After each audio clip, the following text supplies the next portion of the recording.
What's happened so far here in Virgin Queen? We're moving into turn 3. I'll deal with the espionage rules relatively shortly, but I just want to catch the what has happened. Turn 1, we had the pretty much fall of Scotland to the English. The final treaty gave Perth over. And the Spaniards lost a couple of spaces to the Turks. This one they probably would have tried to make some sort of deal about, but like, you know, Spain gets this and Turkey gets that or something, who knows.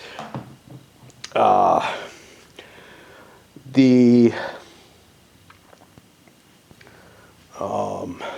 last turn, though, was largely a peaceable turn. The only things that really happened were the revolt up in the Netherlands, and that has resulted in the capturing of William of Orange, who will have to be ransomed, of course, some unrest. You can see the Huguenots are becoming more and more active in France, but they haven't revolted yet. And France doesn't really care about the religion of things, but he would like to control and prevent the Huguenots from being able to launch a revolt. Because as soon as they do, that brings those control markers into play, and the loss of the French position that is close to winning the game, to be honest. And of course, I can't really embark on a war of conquest or whatever while I'm trying to solve my internal problems. So that's really not likely to gain me anything, but diplomatic advances like Venice. Oh, that's part of what happened here. Venice went over, but we lost Edinburgh, so call that a wash, I guess. We got a couple of colonies settled at this point, which might generate treasures. That's a check that happens in the spring, I believe. And of course, more cards and everything coming in. One of the big things is that time of peace. That's a really powerful advantage, I think, for the Holy Roman Empire. And you can see they're in the lead or tied for the lead, but they have 4 points in the bank, which means they're like 1 or 2 points. I don't know which one it is, from having hit victory last turn. But nobody is sure of that. Let's see what the point victory is. Domination, standard, no, domination. Yeah, 1 point away. They were 1 point away from winning the game. So that first turn felt like it was balanced on a knife's edge, right? The first time I replayed this, on the first turn, the Spanish won. Maybe due to mistakes, definitely due to some luck. The second time, France started looking pretty scary.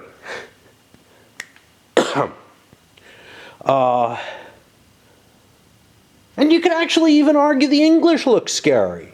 Their gaining of Edinburgh means some kind of foreign adventurism could conceivably get them those additional keys. How can they get it? Yeah, it's not trivial, right? It's not trivial. It probably would come from a war with Spain, and I just don't feel like either both. So England is in no position to start a war, as far as I'm concerned. They don't have the capabilities to launch a war of conquest. But if they end up in an alliance or something, they might end up in a position where they could squeeze out a victory. So they're as close, maybe closer because of the unrest, as France is to winning. But France could conceivably launch a war of aggression. They have a lot of territories near them that they could conquer. They don't need a navy to do so or anything like that. There aren't independent keys that they can just grab. But a war with Spain would expose Barcelona. It would expose northern Italy. It would potentially expose the Netherlands. Their main reign is the fact that if they go to that kind of war, they're going to face the the Huguenots showing up.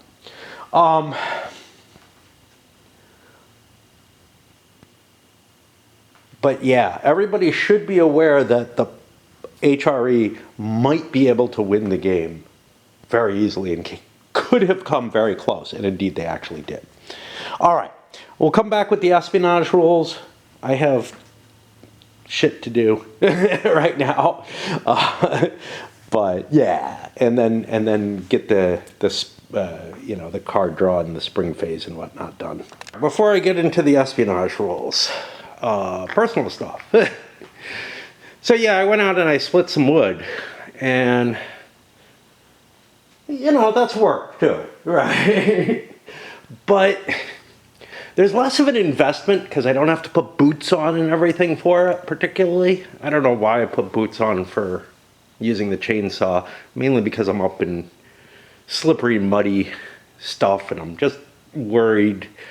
And I think that my boots, which are not steel-toed, will, maybe protect me. The answer to that is no. You see what it can do, what the saw does to wood. If it slips or something, I'm going to lose a foot. I mean, I'm pretty careful, so. But anyway, I don't really know that I need the boots for it. I guess that's probably a big part of it. It's also preparing the saw and everything for splitting wood. All I have to really do is unlock my axe. It's got a little safety plastic sheath so that people don't stub their toe on it and hurt themselves. But I'm beginning to get the hang of it, man. And I'm learning some important things. I've been letting my wood sit too long. So, let it sit a couple months in dry weather, and it is fine to split, I'm sure. It's probably perfect. I've done that and not gotten any good results.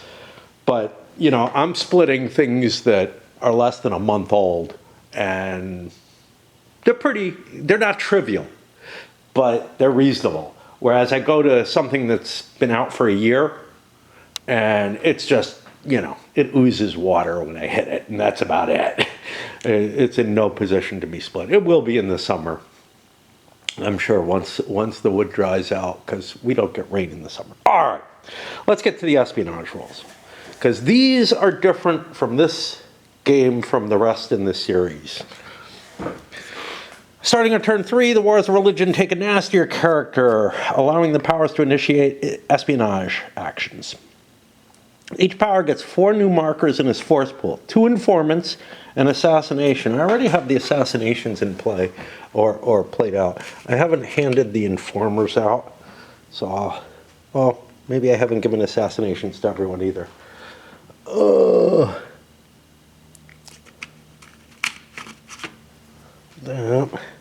And a cipher key. So we'll put this near the player so he can think about it. These markers are used to show allocations of intelligence assets by that power. All right. Gain intelligence. You can spend 2 CP on the gain intelligence. There's going to be all these here. The active player rolls a number of attack dice indicated on the gain intelligence column on the espionage table. Which is not here.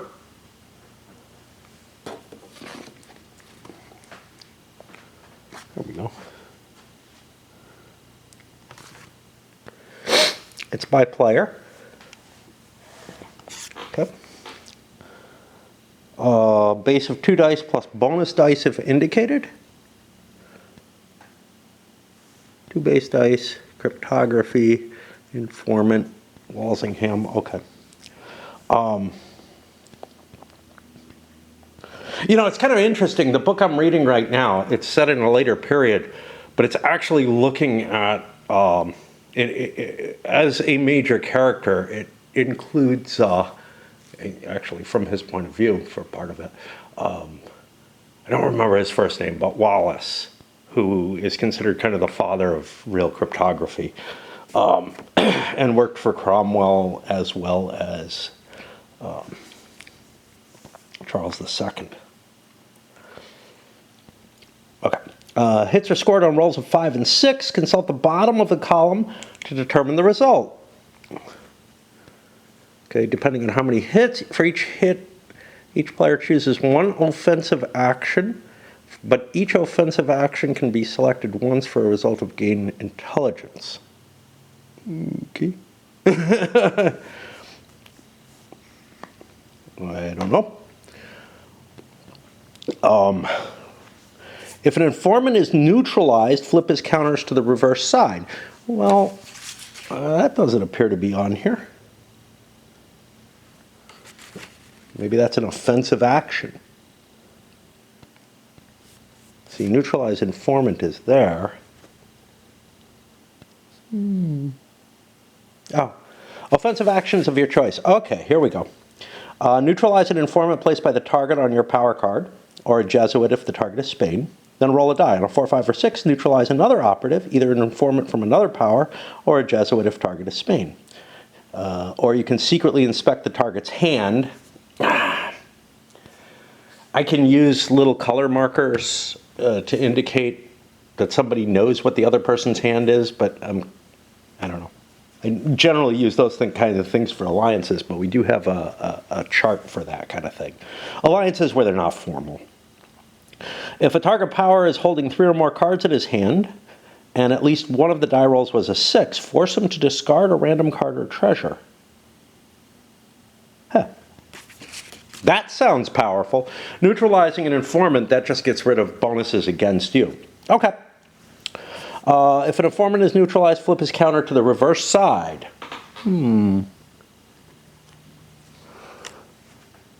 Okay. I guess he's just canceled for the turn. The informant is returned to its owning power during the winter phase.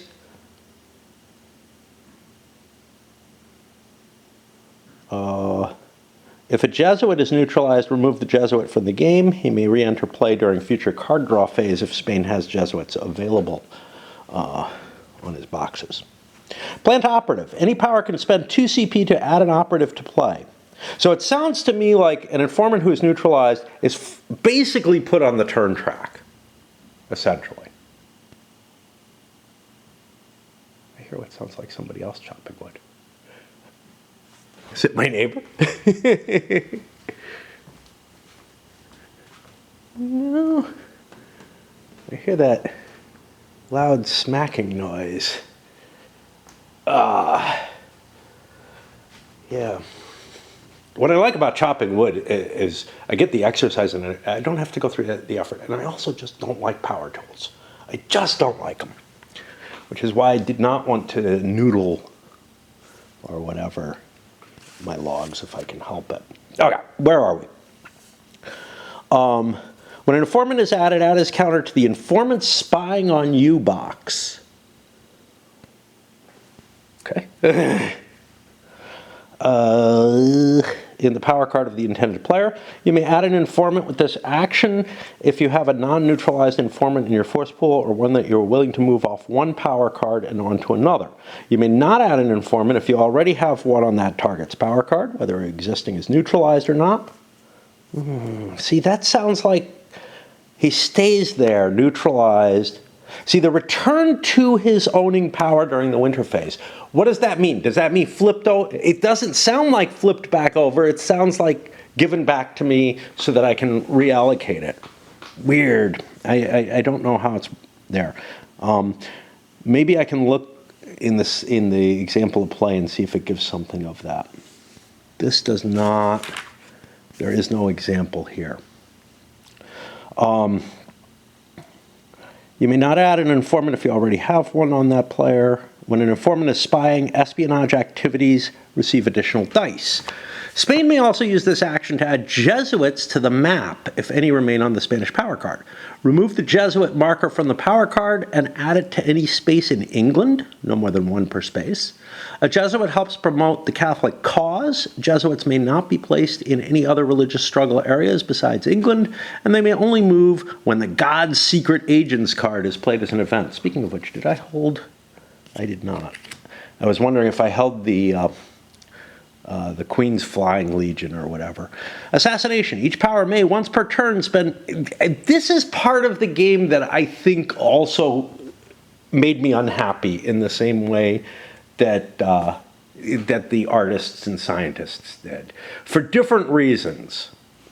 Mainly because it's like this whole new fucking like set of mechanisms, and I don't really like what they do in terms of solo play.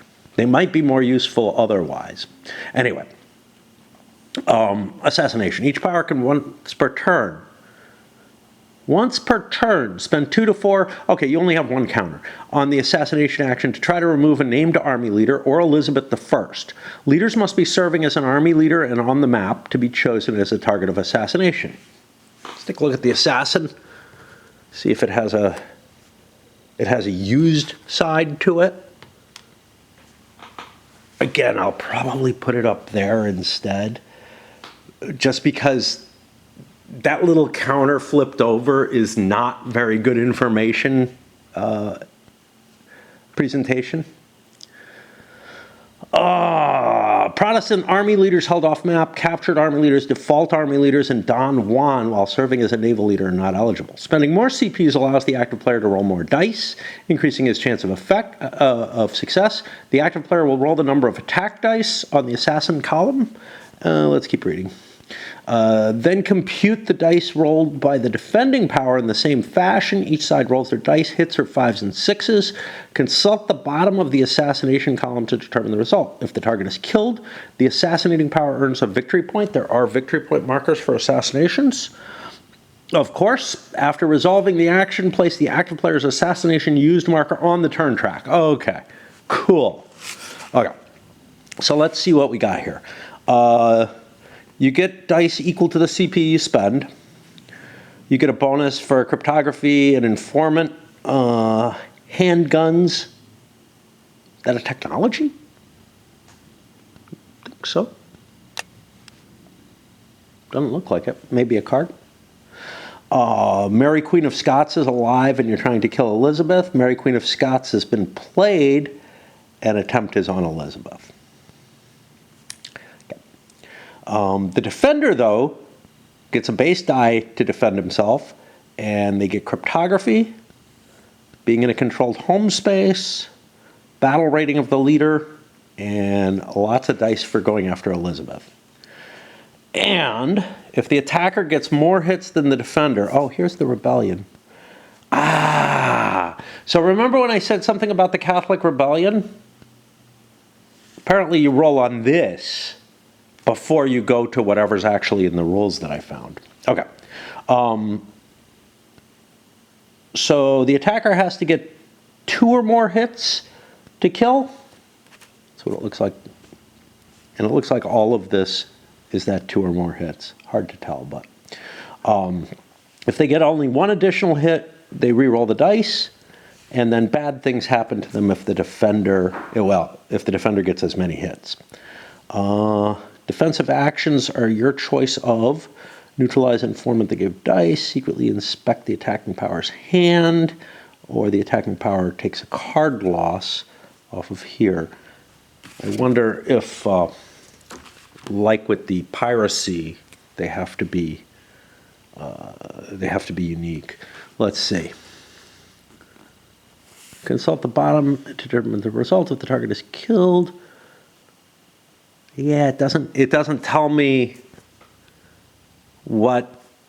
it doesn't tell me anything about that, so I guess I can choose the same action. Oh no, it says different. Take 2 different defensive actions, see below. Take all 3 defensive actions, see below. Okay. If target was Elizabeth, England may execute Mary Queen of Scots if she is currently active. If the defenders get anything. Okay. All right. What's the star? Where does that come into play? Because there's England may execute Mary Queen of Scots if she is currently captured. That's an effect of a defensive victory, but I don't see the asterisk showing up. This I do not see showing up at all.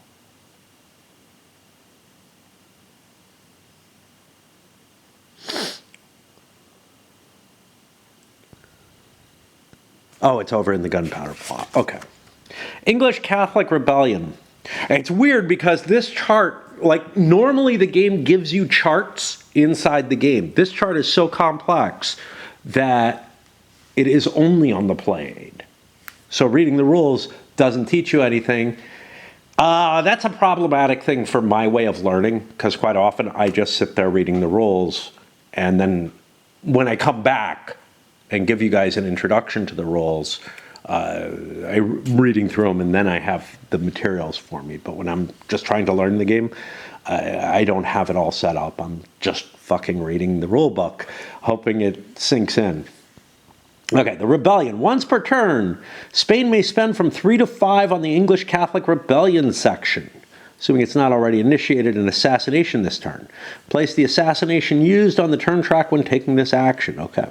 Spending more CP allows the active player to roll more dice, increasing his chance. The Spanish player will roll a number of attack dice indicated on the English Catholic Rebellion column of the espionage table, then compute the dice rolled. This does not sound like I was looking this up before for some reason, and this doesn't feel like it's saying the thing. Oh, maybe because the target space. I looked at the target space for the rebellion. That's what I'm thinking. Okay.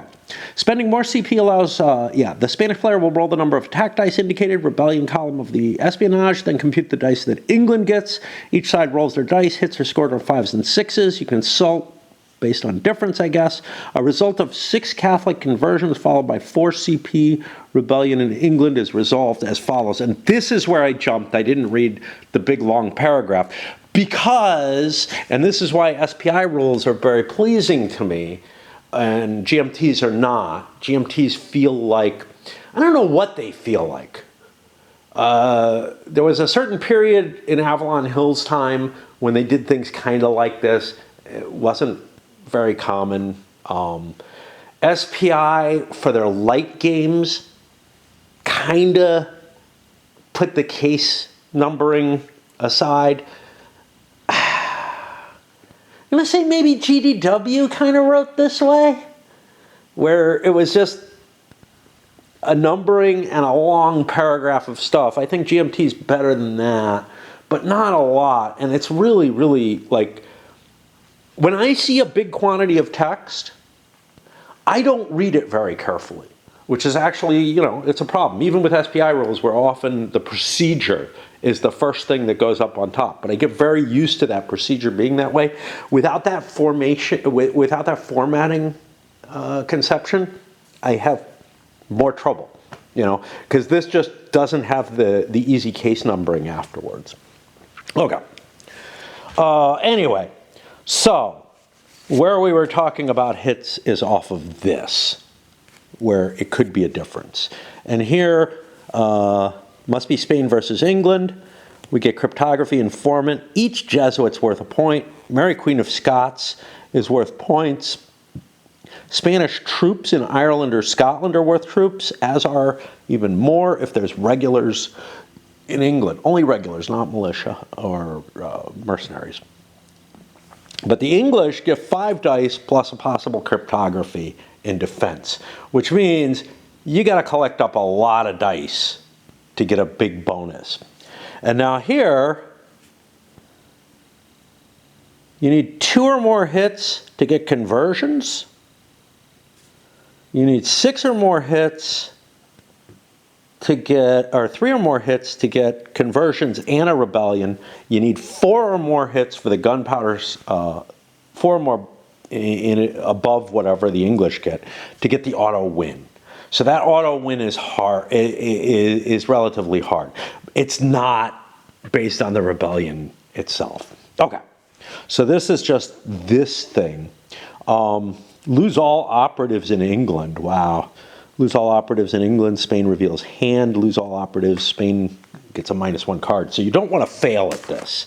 You want to make sure you've built up a big bonus, or the game is going so badly that you just take, a single roll of the dice, see if you can win the game. And then if that succeeds, we get the Catholic conversions, and then a possible rebellion which follows more like the regular religious roles. So now what I saw in the victory rules finally makes sense. The fact that I held off reading all of this, I went to it, but I didn't read this part, right? And I hadn't read the beginning of the espionage rules to kind of understand how espionage works. Okay, so that means we're going to hand these out to everyone, and we will be entering the card draw phase. I got to reshuffle, look for things. I don't think there's anything else like Selim II, who would have gotten dealt to the Turks. But, there's like, here's the thing with Tanto Monta. I had to look up what happens this turn every turn. And there was like a chart of what happens this turn. There sort of is here. There's the leader entry table. They're just placed on there. Okay, they're handled now, right? That's the only thing I had to look up. There's no, here's a whole bunch of things that happen. But when there's one thing that has to happen that is like secret, well, not secret, but when there's just one thing that has a special rule and it's only on one of these cards, I'm just not going to see it. And it's on, it's on the Ottoman player card. I don't think it's in the Ottoman special rules. That's one set of Ottoman special rules. It is not in the Ottoman special rules. So there's kind of the only way you know about this is if you're studying the Ottoman card. I could very much see, even playing non-solo, just not paying that much attention to this. Seeing it, but when you see it, you're looking at it on the first turn, and you see, hey, I'm not discarding both my cards, and then just putting it aside. With Tanto Monta, and look, that's my excuse for not seeing it, right? for not keeping it in mind. But with Tanto Monta, you have to look up every turn to see what new stuff happens. Well, that would have been a place where this would have been put in. In fact, it probably would have been a automatic mandatory event at end of turn, which feels very much like Clash of Monarchs. Clash of Sovereigns definitely had it, but I think it starts there. It's kind of funny how these games are intertwining and lending each other roles, like the headline events coming from Twilight Struggle, the mandatory events coming from the Clash of Monarchs side. That's a good idea. I totally understand that thinking in terms of designing a game. Like, I'm always wanting to piece together things, and not that I'm, qualified as a designer, but my own impulse is to do that kind of thing when I think about a kind of game. It's, can I put these tools together that somebody else invented and thought were cool? And I do come up with my own, which are probably horrible. But but anyway, that chart of mandatory events each turn, the fact that there's so much on there, that requires that I pay attention to them. Whereas this, if you're not the Ottoman player, how likely are you to be reading this? Of course, you might say, hey, wait a minute. He should get that, shouldn't he? If you're really familiar with the game. But I don't tend to be really familiar with most of the games that I play. And certainly not ones like this that have lots of little pieces and are, I don't know, and are more modern, let's just say, in design. Lots of little pieces. I don't remember all the shit from EU. I have to hunt that all down all the time. I don't remember all the shit from LGG. But when it feels like it's not a monstrous, mess, when it's a GMT game where I kind of expect a lot of support for the players built into the components, it does feel very different from, you know, when I'm looking at a fucking mess like Europa Universalis. And I just don't feel like there should be that same kind of issue there.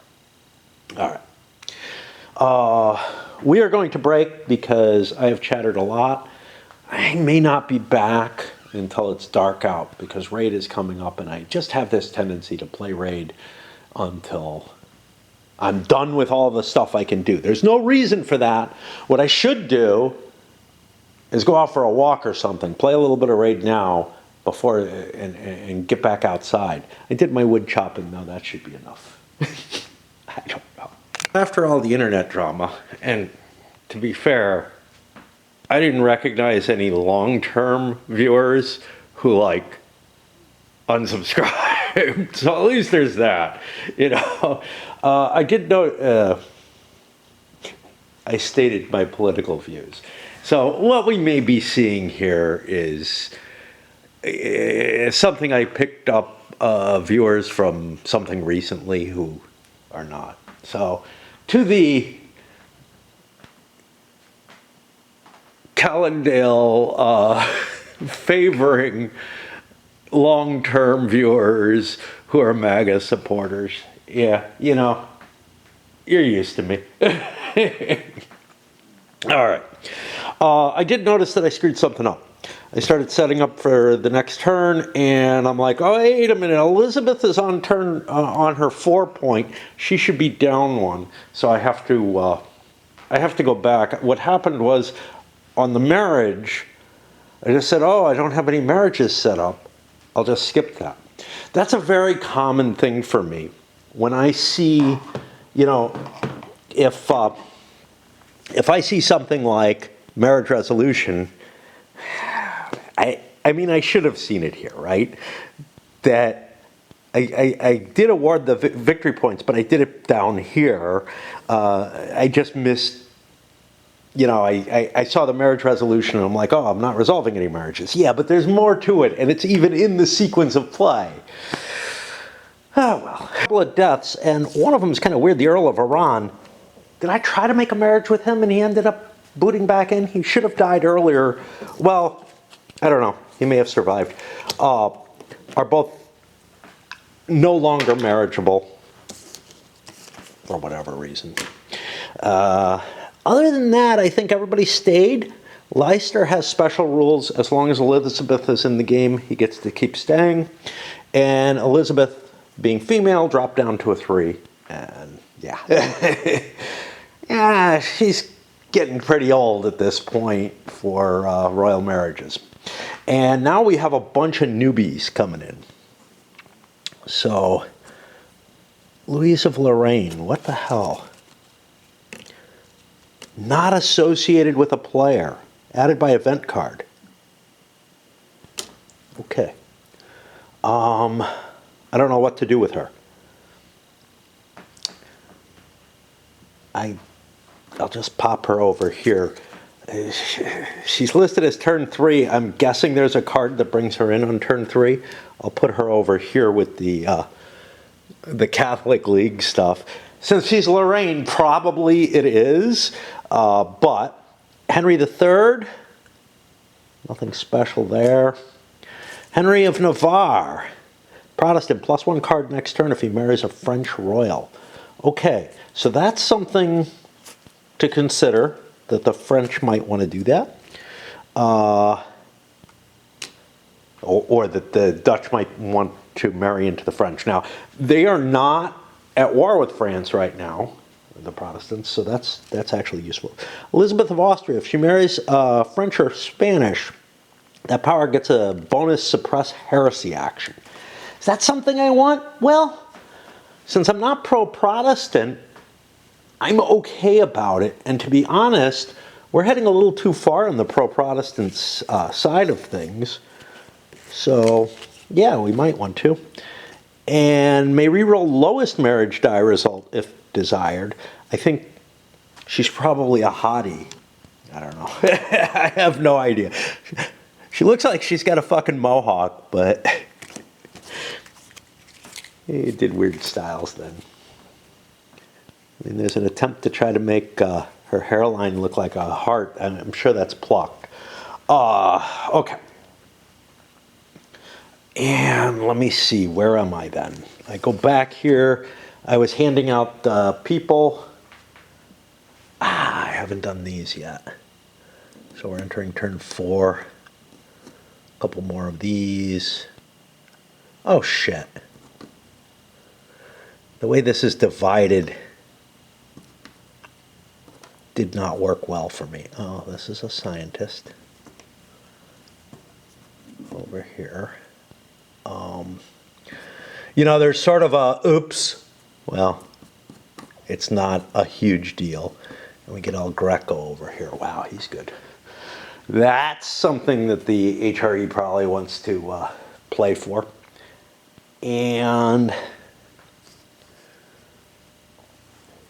we get Jesuits for the first time. This we don't get it until that shows up. And we get a new fortress that we can build. Now, you can build as many fortresses as you like in this game. You can't in Tanto Monta. But if they're in the rest of the world, for the Spaniards only, there's a specific limitation. Cards, shuffle, discarded treasures to the pool. Cool.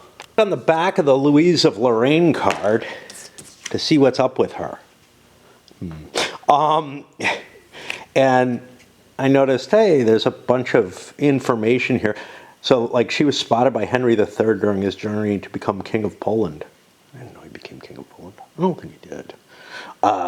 He was infatuated with her beauty and married this lesser noble against the wishes of his mother. And I'm like, well, that's interesting. Let's look up the one we were curious about, why she has this. May re-roll lowest marriage die result. Older sister of Elizabeth of Austria, favorite of her father Maximilian, said to have canceled state meetings to be with her when she was ill. I'm wondering, I think instead of her just being particularly attractive physically or something, if it's more to do with the fact that she is his favorite, so it gives her a little bit more point power than she would otherwise have. I don't know. Just, yeah, I'm not going to look through all of them. I'm working on the shuffling, armored cards, and all that shit. On because I feel like talking, and I'm most of the way through shuffling. I may do a few more. First of all, I'm real tired. I don't know why. Maybe because I'm used to taking a nap or something. I don't know. Secondly, I had something else I wanted to talk about, which had to do with those videos and whatnot. Trying to remember what. I can't remember. So let's get back to the game. There are new home cards. Let's take a look at them. Walsingham, England can play as an event or response. Chooses to have all English espionage die rolls hit on a 4 or better, or have all espionage dice rolls targeting hit only on a 6. This only lasts for the rest of the turn, and you can do this on this card. So looks like I want to find the Walsingham. Oh, I haven't pulled these into play. I should have a Walsingham thing. Here we go. Here he is. Unused. Okay. That's one option. Obviously, he's a 4-point card. Automatically remove an enemy operative and then take a gain intelligence action, rolling 2 extra dice. Operative removed is either a Jesuit or an informant currently in England. Okay. Don't know. Remember, I only get to use one of these 2 cards. I have to discard the other one at the beginning of my turn, which is a little different. Tanto Monta, you don't discard at the beginning of your turn. If you have, like, some powers have 3 of the cards at one time, and they're only allowed to play 2 of them. Well, some of the players, not powers. And if you play the second one, and you're not allowed to play 3. Sometimes you're allowed to play 3. Okay. If you play the second one, then you discard, which allows for a little bit more flexibility. Let's take a look at this one, the Black Queen. Place an informant against any power with an army leader in France, then take an immediate assassination against the target in a space in France, as if for CP. Choose to place 2 informants or take a single espionage action as if you had spent 3, then draw a new card. That's kind of nice. I like things, you know, because you're probably going to get at least 2 points on the card, right? Review the hand of any other player, then either draw and keep a random card from this power or draw 2 cards from the deck. That's nifty too. 2 cards from the deck, chances are you won't be far off from the 5. If you see something nasty in an enemy's hand, it might be really useful, but it's just, you know, having to decide ahead of time is going to be painful. And everybody's on that now. The Ottomans have the Salim up there, so they will not have their bonus previously. Right, I'm just delaying because I don't want to shuffle and deal. One other thing, I'm going to have to come back and roll up the New World Britches. I have to stay up like an hour, well, 45 more minutes for something in Raid. And that's part of the issue here, is that like, I guess I don't have to. I could go to sleep and do it, you know, whenever I wake up. Oh, I was able to get my ring back on my finger. I don't know if it was a wise idea, but it means that I've lost a little bit of weight and it's gotten colder here. Probably during the summer I'll have to soap it up and get it off again unless I manage to lose more weight. Handing out these things, I don't think I'm going to hand out the cipher key. It doesn't look to me... I don't know how you get it. I am guessing you get it through a card or something, because I don't see anything over on this chart that allows you to get a cipher key.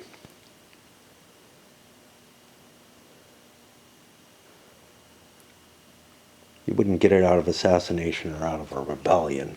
You might get it out of gain intelligence, but all right. And while I was pawing through stuff, I ran into a couple of things I don't know. Dutch revolt counters for victory points. Master of the Netherlands. I don't remember these. Oh boy. Should I have gotten any of these? I don't know.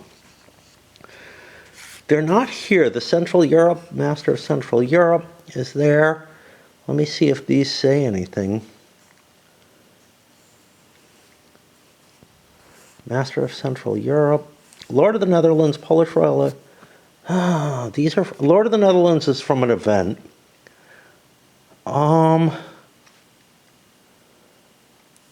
Dutch Revolt might be...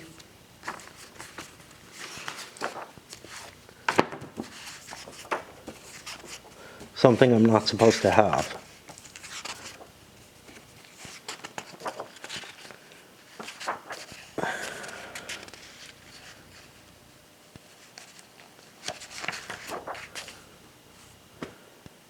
Games with 2 to 5 players. I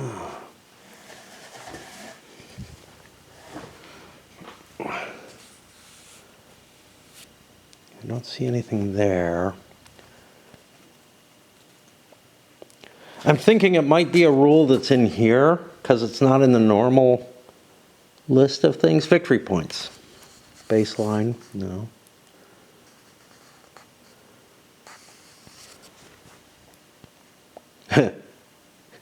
People who aren't in the game can't win. Yeah, I don't know.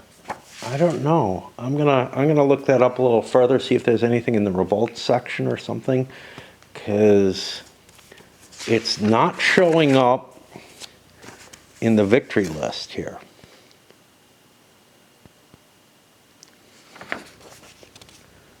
Right? Well, let's see. Protestant. That's the spaces.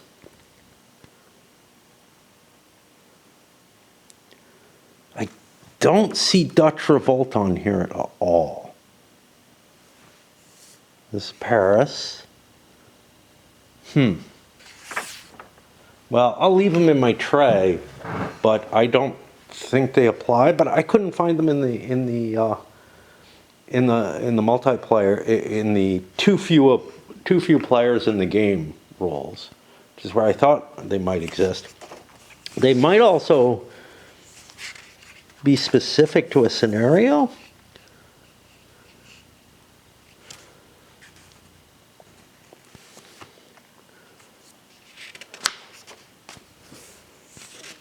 Could they be part of the tournament scenario? I don't know.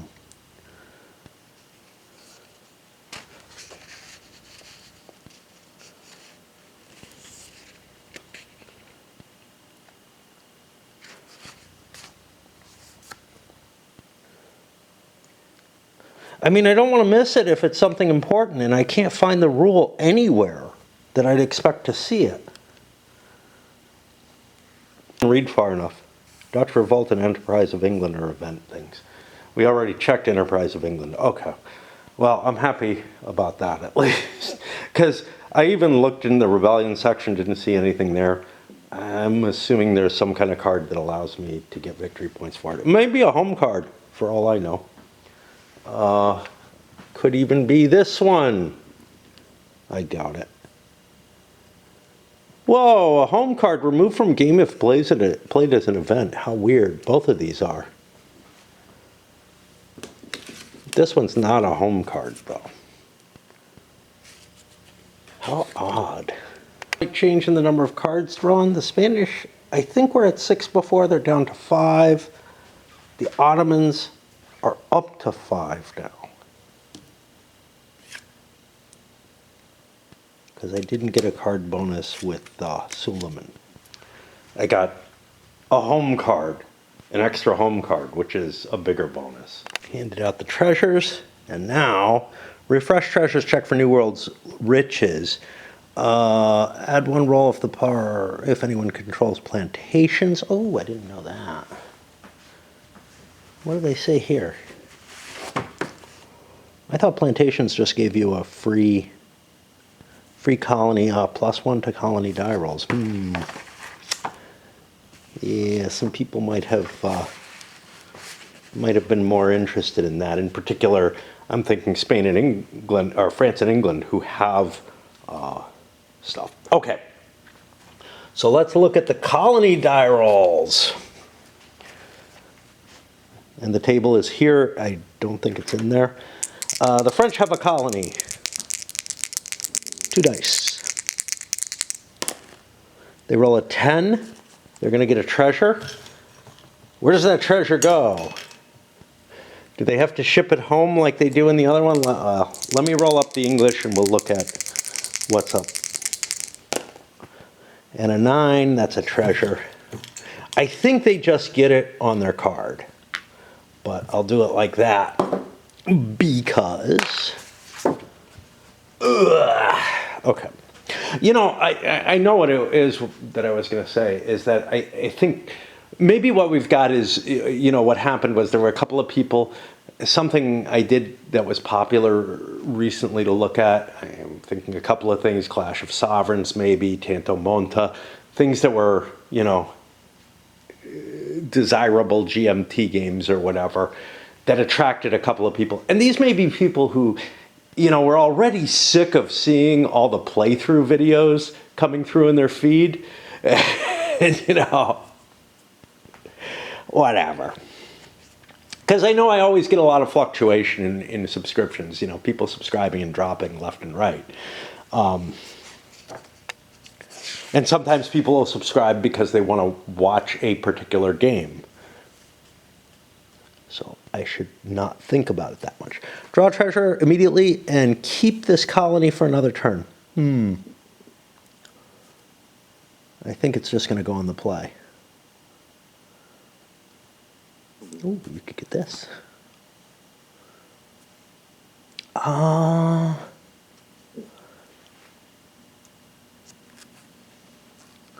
Refresh the pool. Next players with colonies receive treasures. The player owning a colony... Yeah, it just says draw a treasure from the pool immediately. It doesn't say where it goes, but I'm assuming it goes all the way on the card. What did I get? I got a science bonus. What the fuck's that? I don't know.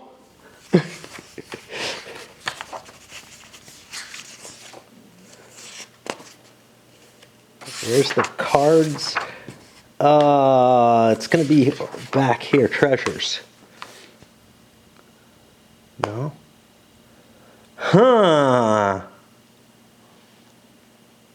Treasures received during the...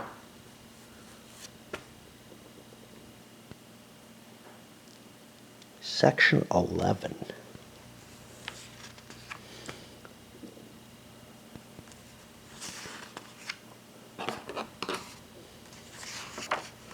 All right.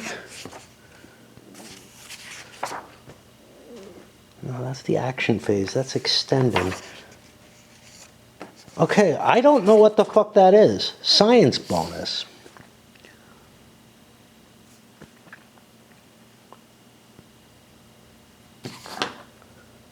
I'm finding this harder, maybe because I didn't read the rules as much as I read Tanto Monto, but I'm finding this harder to cope with.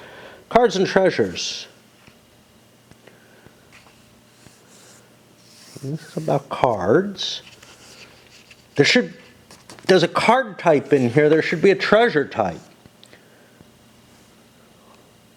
All right, I'm going to have to look for this. I have no you know, it might be here. This may just allow me to pick a science bonus.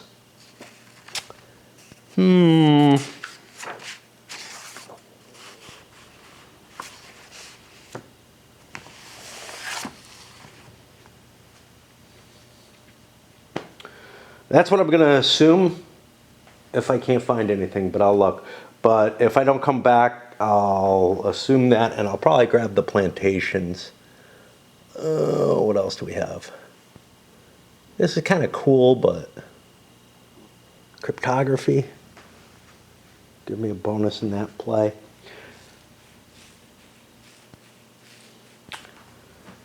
Got another colony left. No one has more than me, so. But getting a +1 on the plantation table, or on the colony table, seems like a good idea. I'm guessing that's what it is. I can't find anything, though. So again, different from Tanto Monta here. Extending the impulse with a treasure.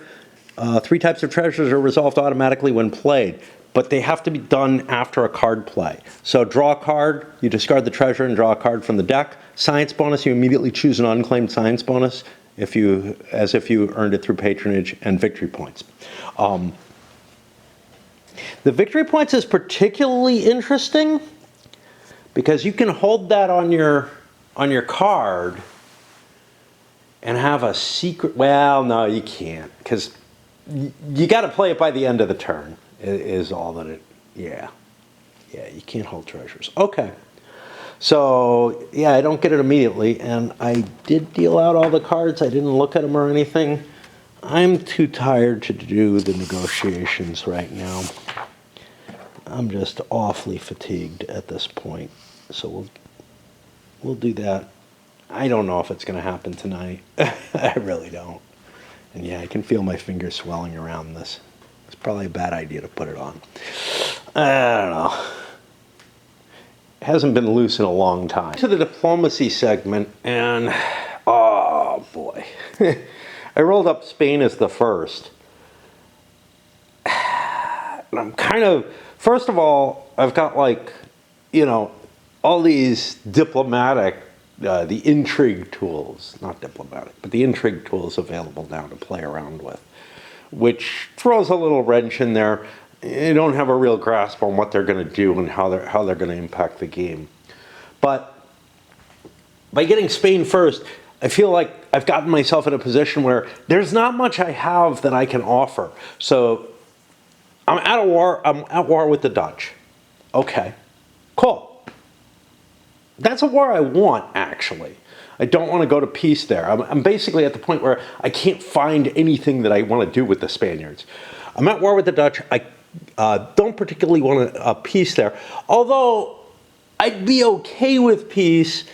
I feel like they're small enough that I could probably wipe them out. The only problem is I don't have troops up in the Netherlands, and it's hard for me to get troops up there.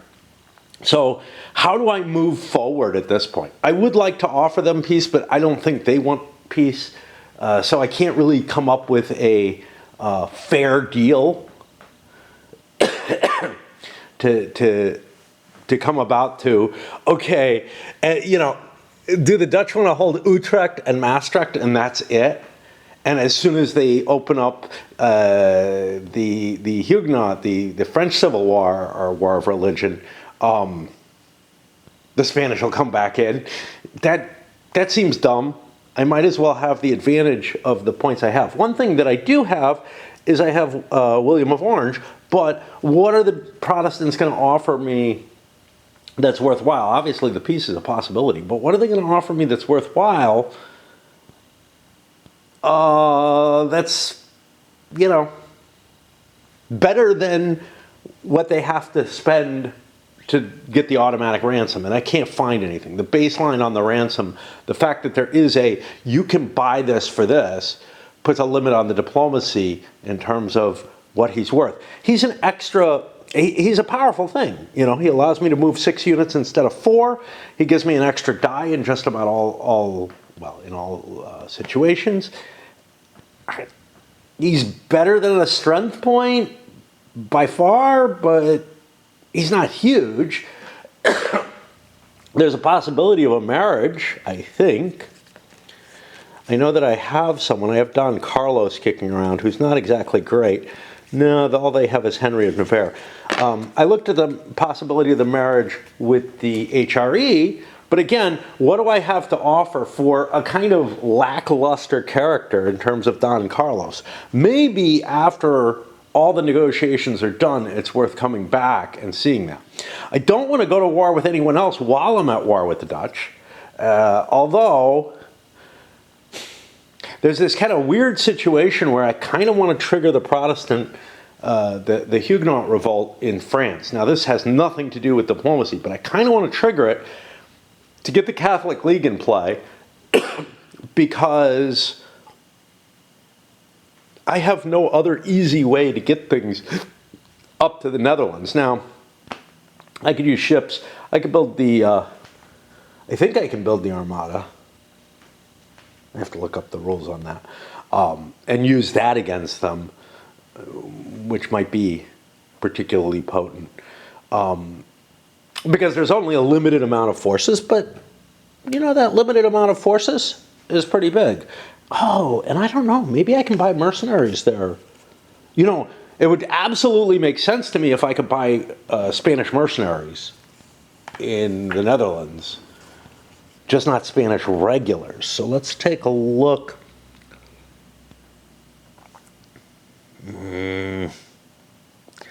One problem is, and they did try to fix this in Tanto Monta. In Tanto Monta, they repeated rules everywhere, which bloated the rulebook and made the game, you know, made the rulebook very difficult, but it was easier to find shit. You would find the rule you wanted in most places that you looked for it. But everything was kind of repeated twice, at least. Here I don't see anything. Here we go. The Spanish unit may not build land units in Iran or Malta. Yeah. The only unit the Spanish player can build in the Netherlands struggle are Walloons. Yeah. So I can't even buy mercenaries in the Dutch provinces. Would getting mercenaries be useful here? That's like if I get the HRE mercenaries, those would certainly make sense to be applied into the Netherlands. I mean, it's easier to get them there than anywhere else Spain might be fighting.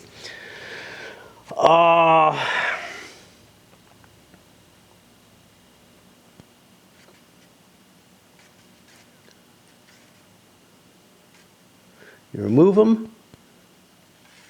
The Holy Roman Empire is offering him. He may also remove him from his mercenaries for hire. Whoa.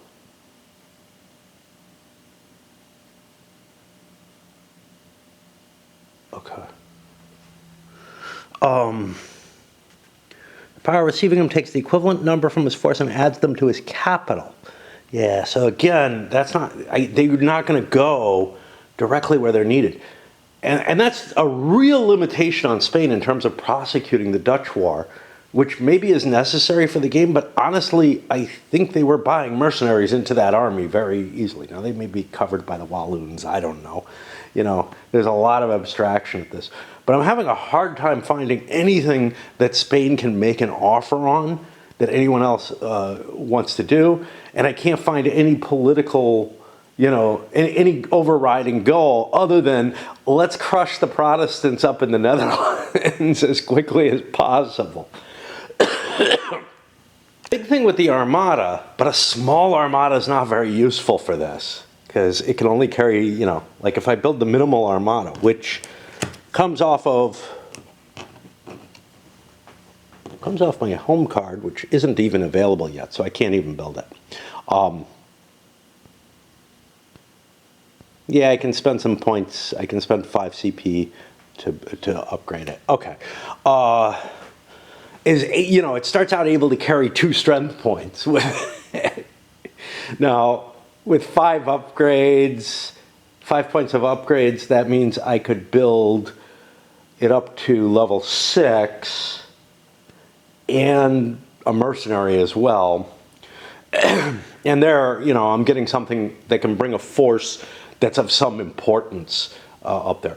But as it stands, getting ships into 3 areas so that I could ship forces to the Netherlands is pretty much impossible. The Spanish road is essentially not open because the Catholic League doesn't exist, which is why I might want to, you know, fuck around with France to do that. I feel completely handcuffed with Spain at this point. Now, an alliance with the HRE would open up the Spanish road, right?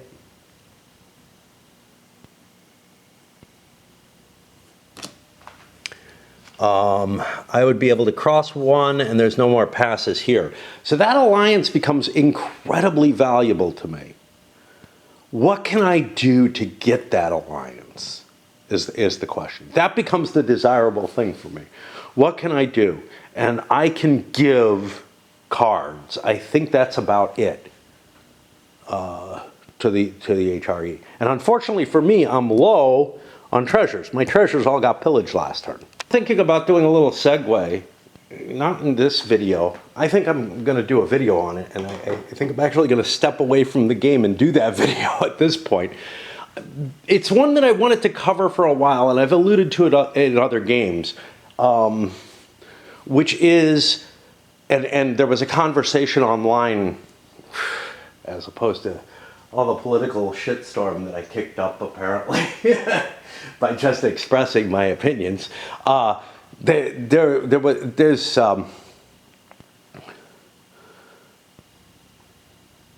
was a question online which pleased me, which was, I don't remember if it was within this game or another one, where I was talking about how I do diplomacy and, you know, how I handle, given that I just discussed it here, I don't know, but I kind of vaguely think it was from a different game.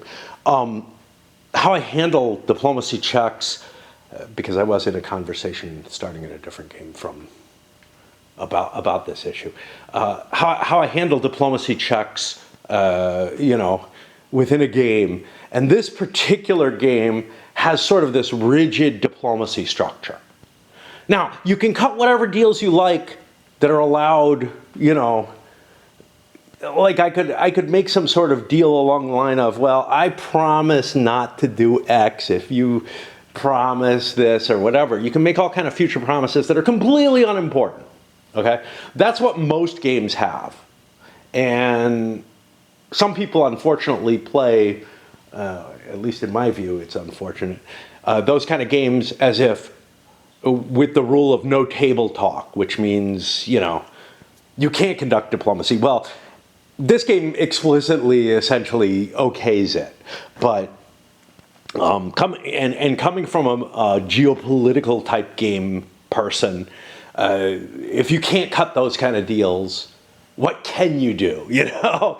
But I've seen people who are like, wait, you guys are colluding. That's not fair. And there is kind of some of that feeling in some games, but, you know, it's kind of baked in to a lot of things. I know one person who really likes the idea in the Winsome games that you make offers within the game itself, and that offer essentially fully, yeah, I'm going into too much detail here, but that offer essentially means that you don't have to have, you know, not having table talk is okay because the game gives you a mechanism to make an offer, but you have to be pretty clever and pretty locked in on the game to understand that. Anyway, I'm getting way off track here because, but there is a significant difference between games that have sort of a rigid diplomatic system, like this does, like EU does, like Empires in Arms does, and games that have the ability to trade lots and lots of shit. And there I'm thinking Soldier King, as an excellent game to point to for this. Empires of the Middle Ages is another one that doesn't have a lot of stricture to what you can do in diplomacy. It just sort of gives you, you know, the limits of what you can trade. Russian Civil War, a bunch of these games. Anyway, let me jump in, change my battery, and do that video instead of doing the diplomacy here, because I'm kind of psyched for it. After my usual inchoate ramblings, let's get back to trying to do the Spanish. I want to get through the diplomacy before I go dancing, but it's already past noon, man. It's pretty out. The problem is, although I have identified an alliance that the Spaniards want to make, they want to deal with the HRE, everything goes in the wrong direction. The marriage that's available, Don Carlos, is not a particularly attractive choice. The mercenaries sit over here on the HRE. There's nothing the HRE wants except cards, and the Spaniards really kind of don't want to give up cards. They have the treasure fleet in their hand. Ooh, that's a mandatory. Okay, that's not so bad to give away. Actually, I got kind of a shitty hand of cards. Yeah, I may give a card. Now, an alliance does not do much. It allows access through, I could loan ships. The Germans don't really want ships particularly, although it might help in anti-piracy activations. It doesn't force, unlike some other games, it doesn't force you into a defensive reaction. So, you know, I consider the Empires in Arms, Europa Universalis. An alliance has a real meaning in these games, right? It's not just you have the ability to pass through the other's territory, but you're expected to come to their aid if somebody declares war on them. You could, in EU, I don't remember if it's in EIA, you could form an offensive alliance, which requires you to declare war on someone they declare war on. But generally, defensive alliances are more applicable. But there's, you know, you can grant passage through territory, I think, as something separate. But here, there's just a single formal meaning to alliance, and it does not include any kind of anything except you can travel through their territory and you can fight together. You know, I mean, it's just a really limited capability. Before I go further, Spain had a +1 card marker on them. They actually have an extra draw that I didn't go. Okay. I don't think that really changes my mind. I did get an agreement on that alliance, so we are going to be allied and give a card, and we expect a couple of mercenaries as well. And we may add a marriage to it, but the HRE wants more opportunities to see if they can get a marriage. Trouble coming up with any alliances that really make a lot of sense. Some of it being, you know, again, the restrictive nature of the alliances here. I have this one, and they're going to go ahead with this, which is Spain and the Holy Roman Empire are now allied. And Spain will be giving a card to the HRE. I'll hold that off. I get 2 of these mercenaries, which I'm going to put here in Milan. That allows me to leave a garrison in Milan and move forward. That eats up 2 of his mercenaries. He was unable to get anyone to want a deal for the other mercenaries. Now, obviously, he could have used it to sweeten the pot, but he didn't need to. He's making dual marriages with the 2 French princes here with, wow, brothers marrying sisters. That sounds like my family. And one more marriage, Henry of Navarre for Marguerite de Valois. Again, these are the best people for it. And that gives the Protestants a bonus if this marriage goes through. But these are really good die roll marriages, right, which are likely to create points for players. Now, of course, the French get more advantages for their marriages. It's kind of a, you know, hey, maybe I shouldn't, but they have really good choices. I mean, these are people who become kings. And Marguerite is also considered really valuable. So those all win. The Protestants were not able to come up with a deal for William of Orange. I don't think there was one. I just can't think of anything in reason. There's just nothing to trade away that the Protestants are willing, you know, that's better than giving a card. But giving a card is painful enough, right? Peace was an option. But again, after the Spaniards made their deal, peace becomes not such an option. The Spaniards are now going to be able to transit up and try to trash the Dutch. I was also looking at, hey, possible wars, which we're not at yet.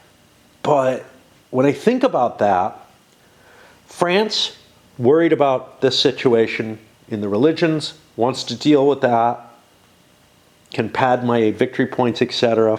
I feel like I'm in a pretty good position. England? Yeah, England's actually interested in a war, but the cost of a war with Spain right now is very high, and anyone else seems like a bad idea to go to war with. You know, just too far away and everything. Spain is the obvious choice. But the current cost is like 5. We look here and we see Spain, England, see notes cost 5, and then there's a bunch of things that can reduce that and make it worth happening. Spain doesn't want a war. They certainly don't want a war, although they might trigger one through, you know, diplomacy actions or through intrigue actions. The HRE. Damn, I'm close to winning. And nobody seems to be aware of that.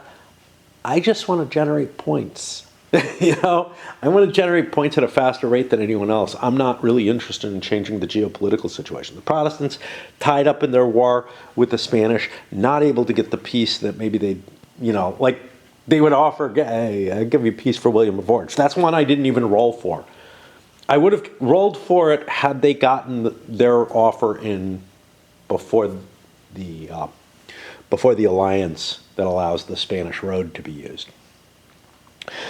Protestants don't have a lot of cards. They're probably going to have to give one up to get William back.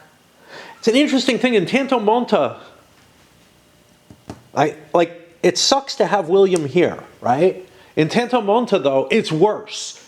There's like a special bonus for having a captive there, which feels like bullshit to me. Like, if you have somebody captured, you not only keep them out of play, but you get a treasure out of it, which is like, Well, you might, which is along the lines of like the reward that you get for whatever kind of deal that might be made. It feels too extreme in Tanto Monte. Here, I feel like it works a lot better. Finally, the Ottomans. Now, the Ottomans want to go to war. They want to go to war with the Holy Roman Empire. They actually have a bunch of cards that would help with it. Well, maybe. I don't know. They have an untimely death, which could get rid of, who is this? Zrini, who's not particularly helpful, but he will help move that big force. City-state rebels, I don't know if that's going to do a damn thing. It could, but I have the war with Poland, which could force troops in. I have the Polish royal election, which might make the HRE want to play into it. I have a huge fucking hand. Why is my hand this big? 4 cards. I was able to hold 2. Yeah. And I don't know what else. Wow. Of course, I don't get one of these. Oh, he has a bonus card, so 5 cards hold 2. Yeah, that makes sense. I have the war with Poland. I have a treachery. Portuguese attack doesn't particularly help me. I have decent points. How many cards do the HRE have? See, they have a decent-sized hand as well. I don't have anything that really helps me with military. Galliassus would. I'm thinking that what I may want to do is hold this war for Poland until next turn and build up an army. Because the big problem that the Ottomans have right now is that they have an 8 strength point army. And look at this. 8, 12, 13 strength points sitting there in Vienna. I don't want to lose Buddha. I've lost Buddha. My faith. Yeah, no, I don't want to lose Buddha. Where's Pest? should be a double thing with both of them in there. You can take one but not the other. I don't know. But you know, if the HRE is not going to declare war on me, that's cool. It'll give me time to build up. I'm actually very worried that they would declare war on me. I have to make that choice earlier. As to the ransom segment, how's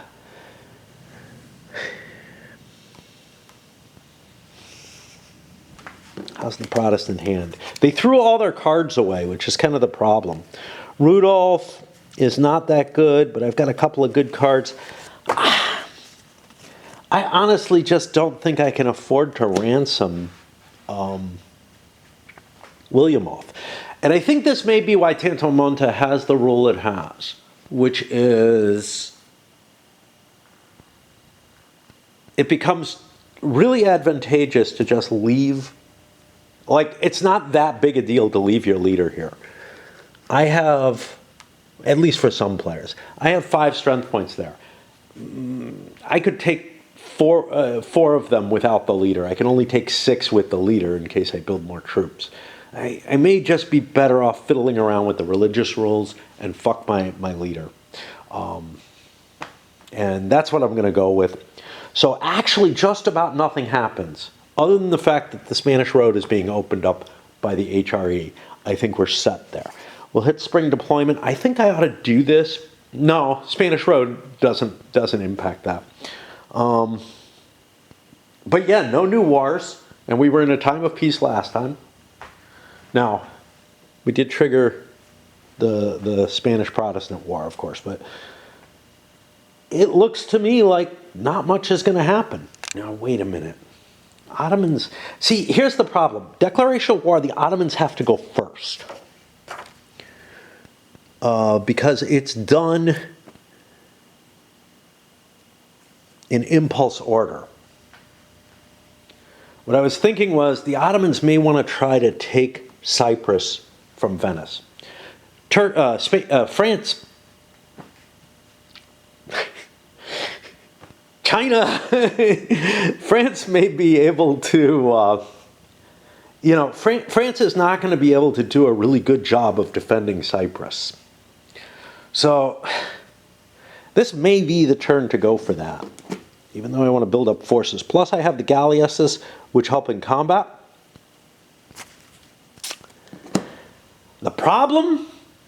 I make it more likely that the HRE declares war on me, and I'm already worried about that.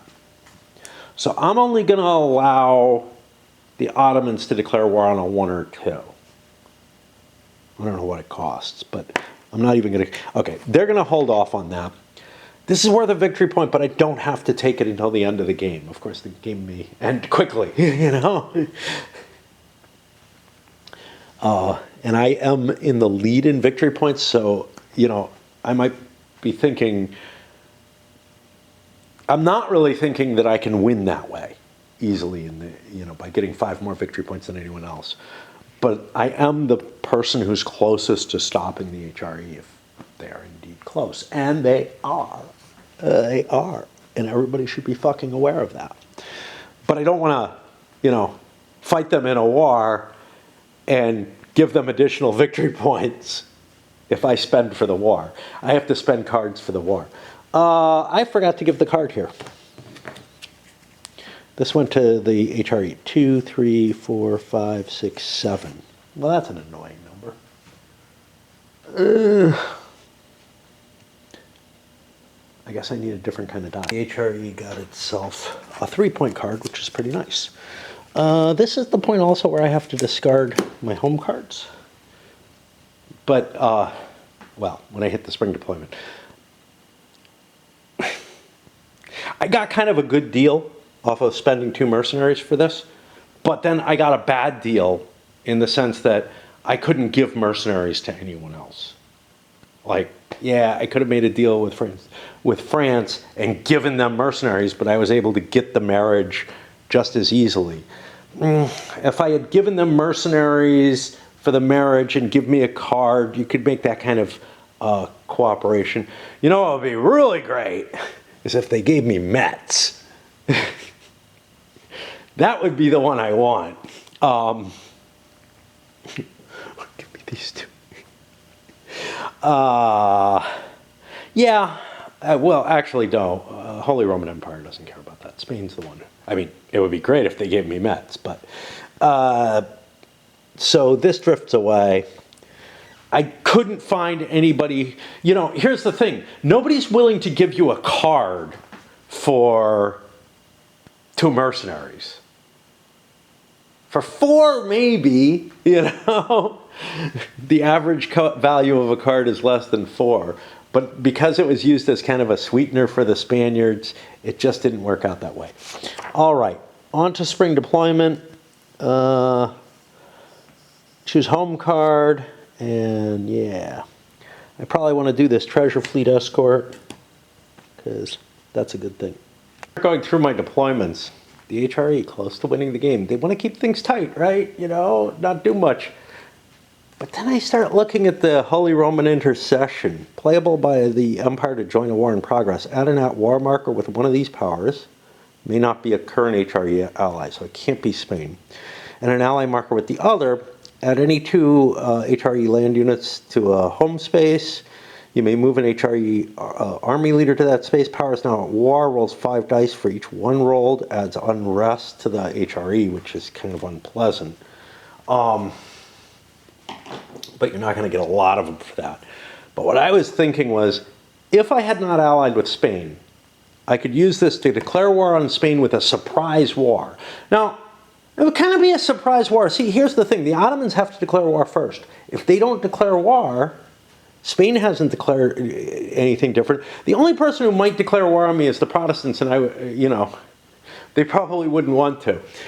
I could be sitting in one of these spaces, declare war on the Spanish, and have a fair chance of getting a couple of those keys. Of course, I got a card off the Spanish. This is the card that I'm not going to use. I'm going to keep the patronage card. By the way, England kept the Queen Elizabeth card and not the Walsingham card. I still get to play Walsingham for this, I believe. I'd have to look up the rules again. But I'm keeping the Queen Elizabeth card because of its capability to grab anything that I really like. Like if a high value card gets played, especially if it's an event that I really want, I can scoop that up and use it. Still haven't gotten to the Dutch yet, but I think they don't have many choices. But yeah, if I'm not going to war, I don't really need to redeploy my forces. I could. It might not be a terrible idea, you know, to throw something to Augsburg or Prague as a garrison. Yeah.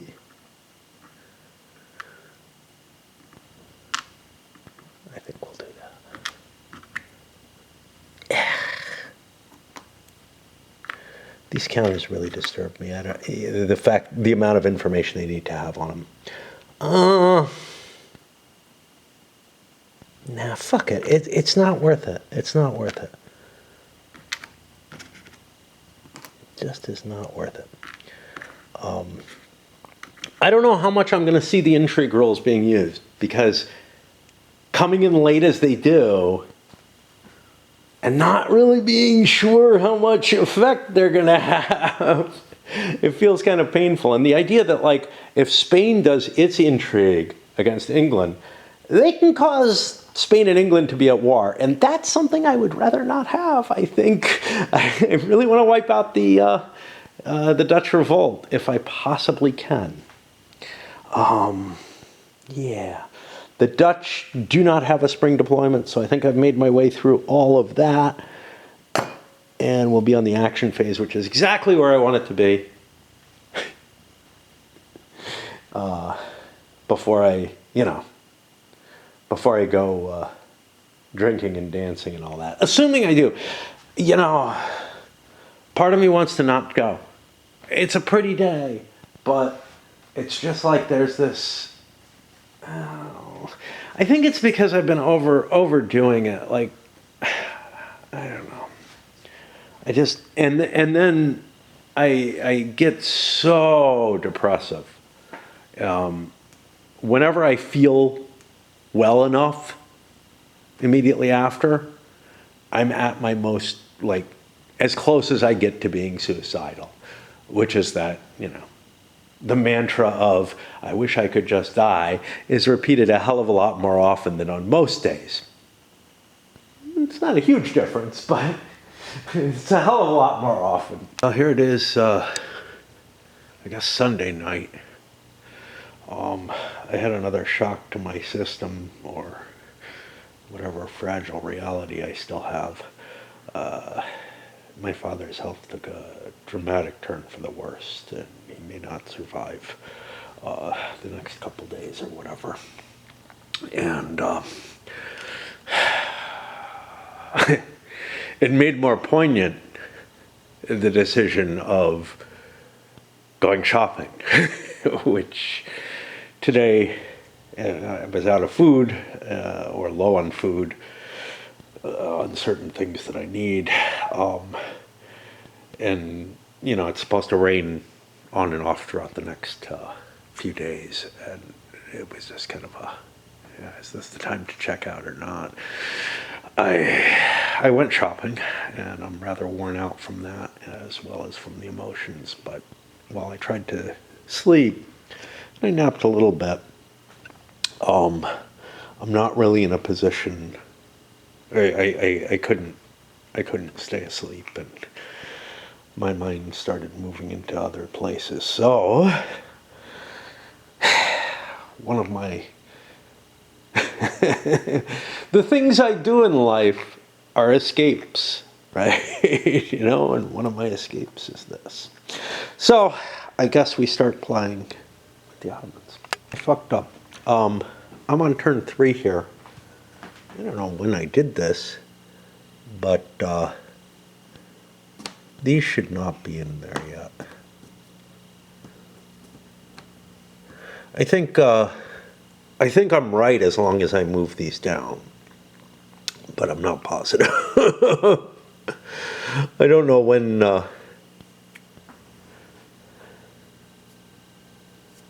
Yeah. I'm definitely in turn 3, right? Right? Right? I can't tell from that. I,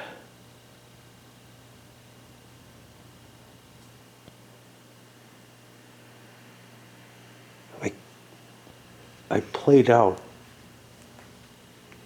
the turn 3 cards. Yeah. I'm in turn 3. I don't know. I don't know what's going on. Anyway, I'm trying to figure out what the hell I want to do, because now I have more options, right? I have the intelligence options and everything. I'm still at peace. Suez Canal, where the fuck is that, right? That's something I can do. I can only do that off this card. Yeah. Okay. That's the only thing that I can play that on.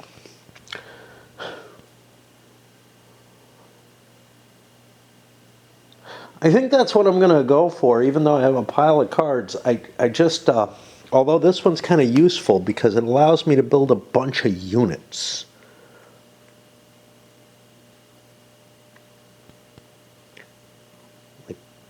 And I'm not allowed to build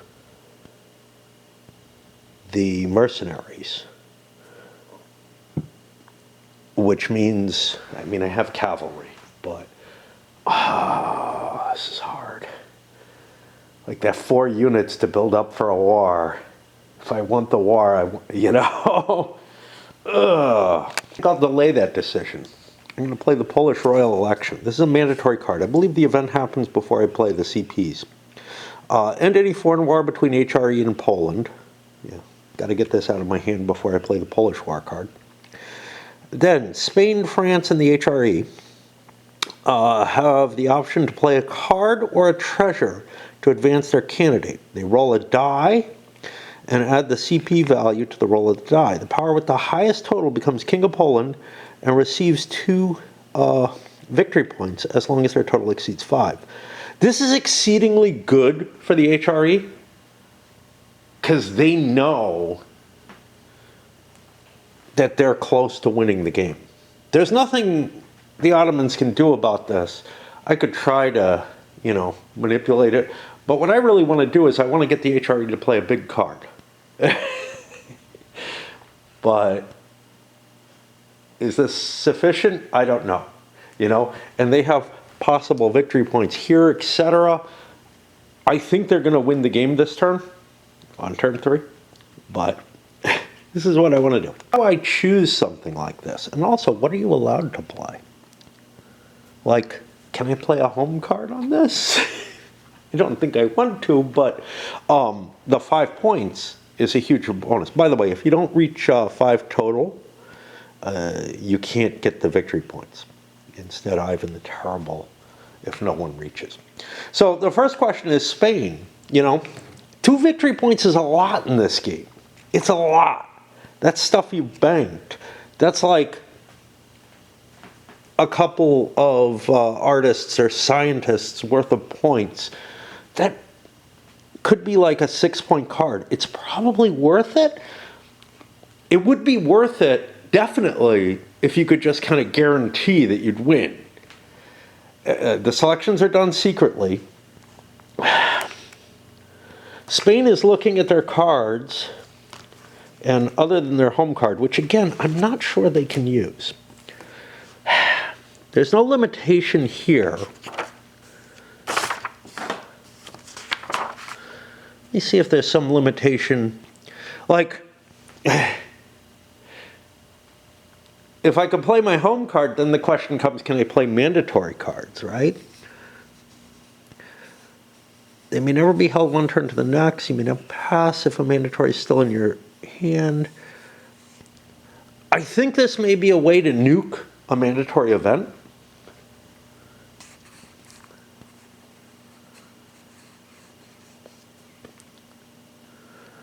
Home cards can never be taken when a random draw is required or when a specific card is chosen. Event card or espionage. That's, again, drawing a card from your hand. Let me see if there's anything specific about this over in the card facts. Because, oh God, I can't read the number. 86. Mandatory events may not be played for the selection. Home cards may be. In case of a tie, France scores 2 victory points if they're one of the tied player. Otherwise, the HRE scores the victory points. Ooh.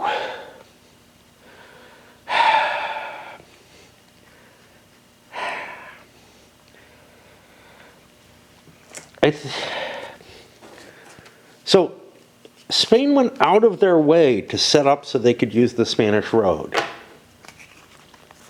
They kind of don't want to do this. I'm only going to try it on a 1 or a 2 with Spain. Okay, Spain is not going to do it. They don't have to announce this at this point. What about France? Well, they have this, where they could up their victory points chances, and some of these help the Imperials more. This is already a very valuable one.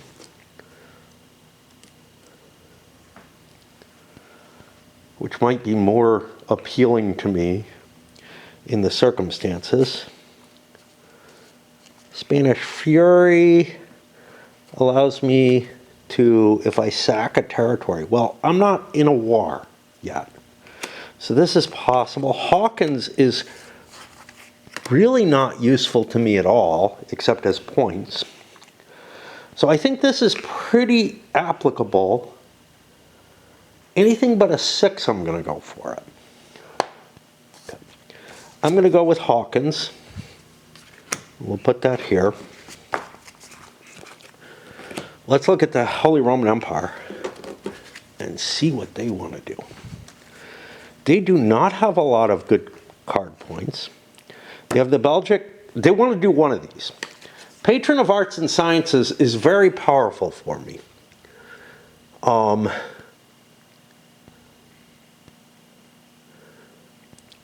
It gives me a 3 CP patronization and a card from the deck. So I'm tempted more towards this. So here's what I'm going to do. 1 or 2, otherwise Belgic Confession, which I don't really care about. I definitely want to go for this. Okay, we're going to go with our biggest card. And that means we'll give the French the white die since their flag is white. They're at +4. The Holy Roman Empire is at +5. 10 and 10. We got a tie. As it says here, if there is a tie, the French get it. And the Holy Roman Empire otherwise. So Hawkins goes away. This is a tempting card for Elizabeth to grab. This goes away. And the 2 victory points for King of Poland,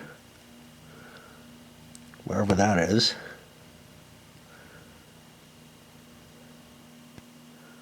there we go, goes to the French and puts them ahead of the HRE, which means they might be able to prevent an HRE victory with those 2 extra victory points. So that's the event of this. And this is going to be discarded from the game, or removed from the game. But I have 2 more points. What am I going to do with those 2 points? I'm kind of tempted to do some intrigue.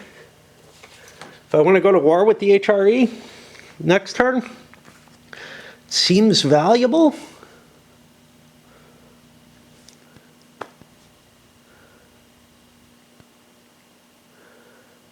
How do I get an informant on someone?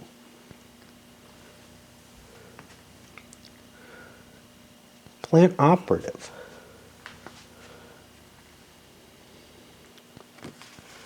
The eventual effect of this would be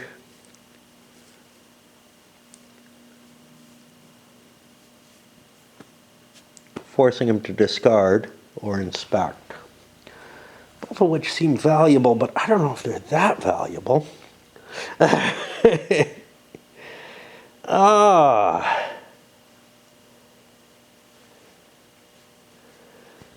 there diplomatic influence I would like to take? Not really. I'm going to go with planned operative, but I don't know where that is. I think it just puts an informant on them. Look. Let's look at it. We read through this recently, but I don't remember. Espionage. Plant operative. To add an operative in play, when it's added, it's placed on the informant spying on you box. Sure. We will put an informant over here. We're not allowed to assassinate anyone, are we? We could assassinate to try to get rid of a leader. We already have a card that can get rid of Zrini, which we're planning on playing. So yeah, this is what we do. This goes away. And that was a lot to do for a single card play. Again, these first card plays in a turn are a little painful. Is going to play the Spanish Road. They added a regular to Milan. I did that already. I moved a leader from any space to Milan if desired. I brought Don Juan down. I'm planning on moving a 2-leader force. Then I move a formation from Milan using the rules for spring deployment. Spaces in independent control, i.e. the Swiss spaces, and allied control, essentially, because I went out of my way to make an alliance with the HRE so I could do this. Can be used, of course. No, it doesn't say allied on here, but that's assumed. Nothing entered can contain enemy units. Can cross one path, but pass, but not any C zones. So I come down. Here's my one pass.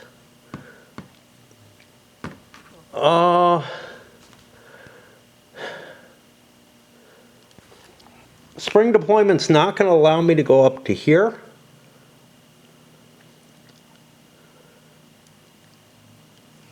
I don't know if I'm allowed to enter areas in unrest. I don't think so.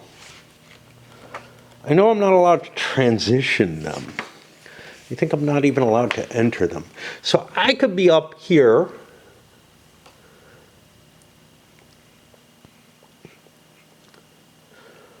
Or I think this is the most valuable space for me to be in. And that uses my home card.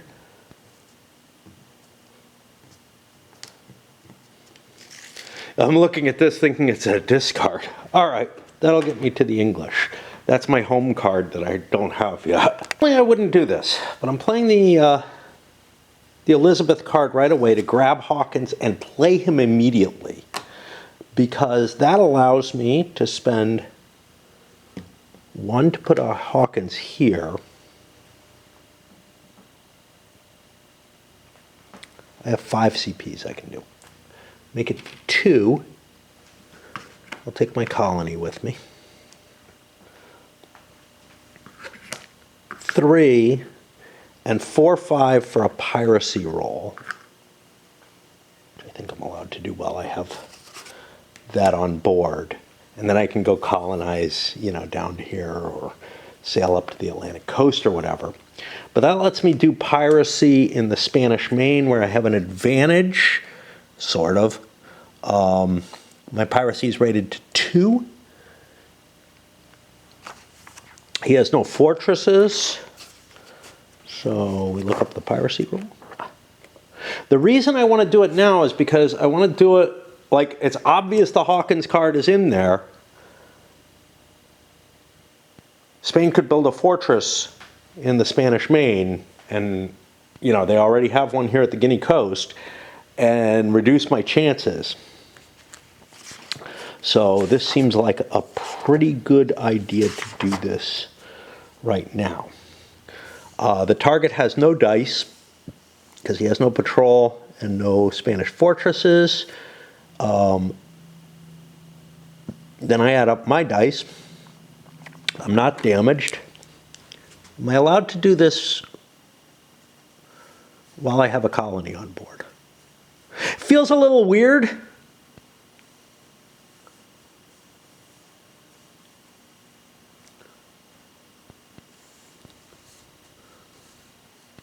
But I don't see a penalty for that. Okay, so 2 dice base plus 2 for this.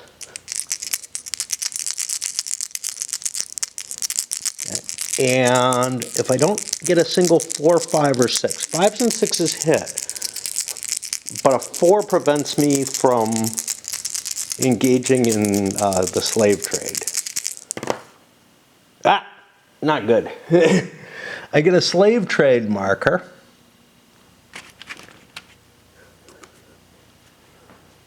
Dropping my victory points. And what did I spend? 1, 2, 3, 4, 5. There goes the Hawkins card. Played for event. And now I'm out here with my colony. Maybe I land in Florida. Florida's a dangerous place to land, though. There's a card that takes your colony away from Florida. So I may not want to go there. I may want to sail down to the South Atlantic, maybe take a treasure from the Portuguese instead.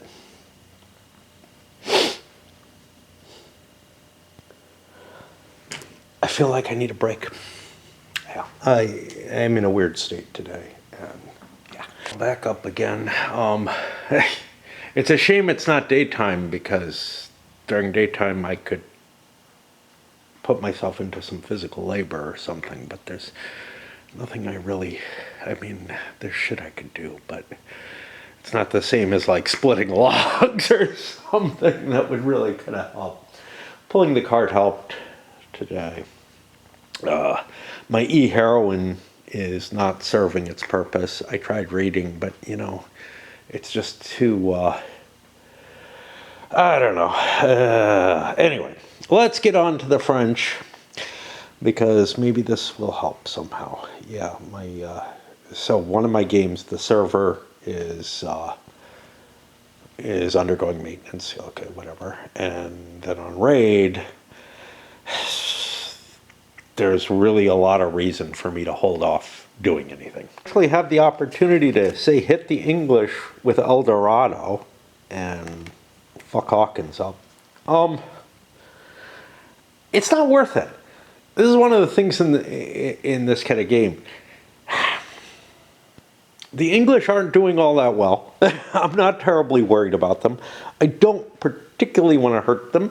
They've just taken a victory point penalty, for the slave labor here. It's better for me to use points for my own purposes.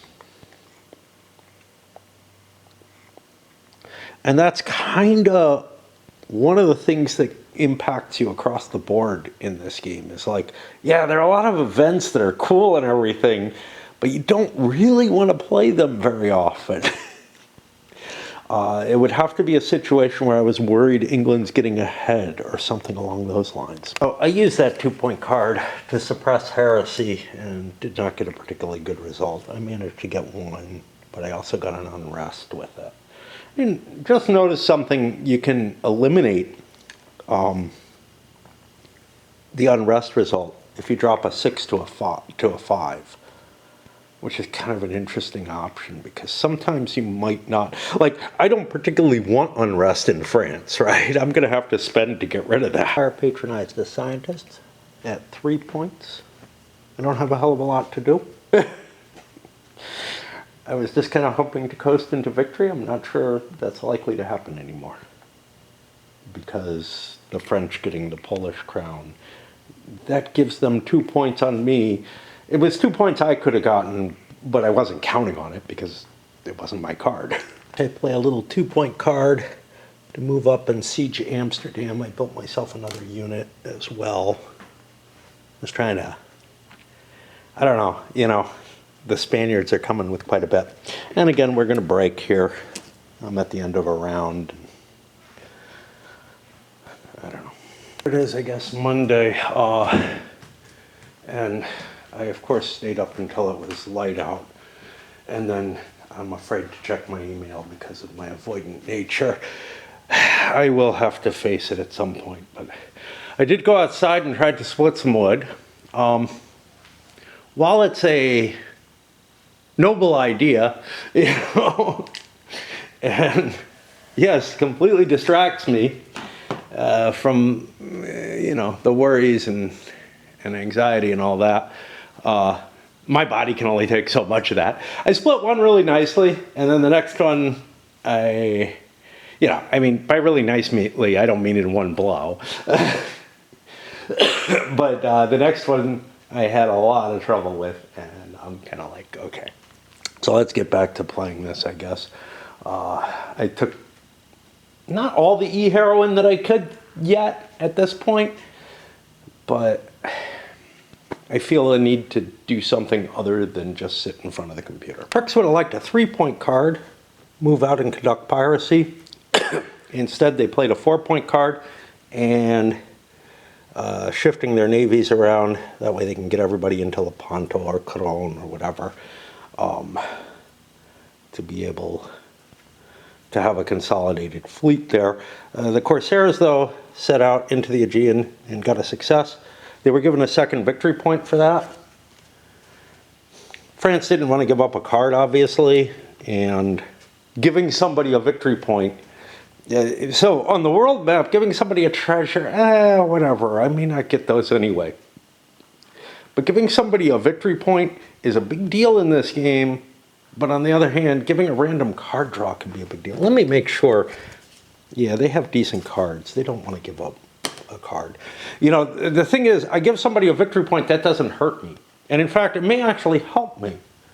Because if we're worried about the Habsburgs winning the game, the more of us up there to compete with him, the better. The 1-point card, they use it to move in and siege Maastricht. I have the Spanish treasure fleet, which maybe I should have played as my first card for the turn. I kind of got fixated on my Spanish road move, because now there's an English fleet in the Spanish Main, or an English privateer there, and that reduces my chances of getting treasure there significantly. Which I did piracy here. I should have a marker. I don't know what came of it, but... And I really should be playing it. God, it's so hard to remember. You know, especially now, France and England are the ones holding them. Spain has none. English, they'll comply. They move into the South Atlantic to establish their colony. Could have moved up here and put it in Florida, but I already know that there's cards that make Florida problematic. And now I'm in a position where I can, you know, pirate the Portuguese. I forgot already. I want to play the science bonus, damn it. Does that get reshuffled or not? I know the draw a card does not get reshuffled, and then I have to figure out which science card I want to play. It's not under treasures. Is it? I don't know. It's like, it was in a stupid place, one that was hard to find.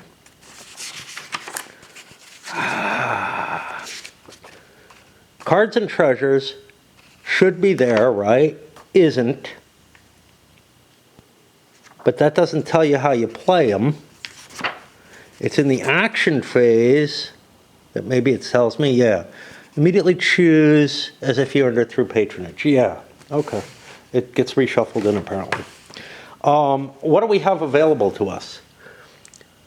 Map projection, plantation, colonial fortification, which we can't use, cryptography, which we can. We have a cryptography counter, which is not cumulative. We have a card for cryptography, which allows us to get the cryptography counter, but that only works on one person. The cryptography science is basically the Wallace, much later, capabilities, I guess.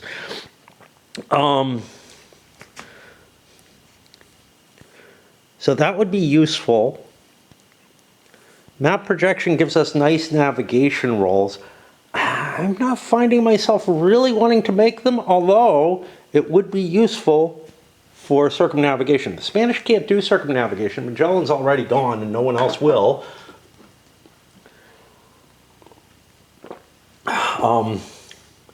It's worth a couple of points, I think. We have to look. Yeah, it's worth 2 points for the first person who does a circumnavigation.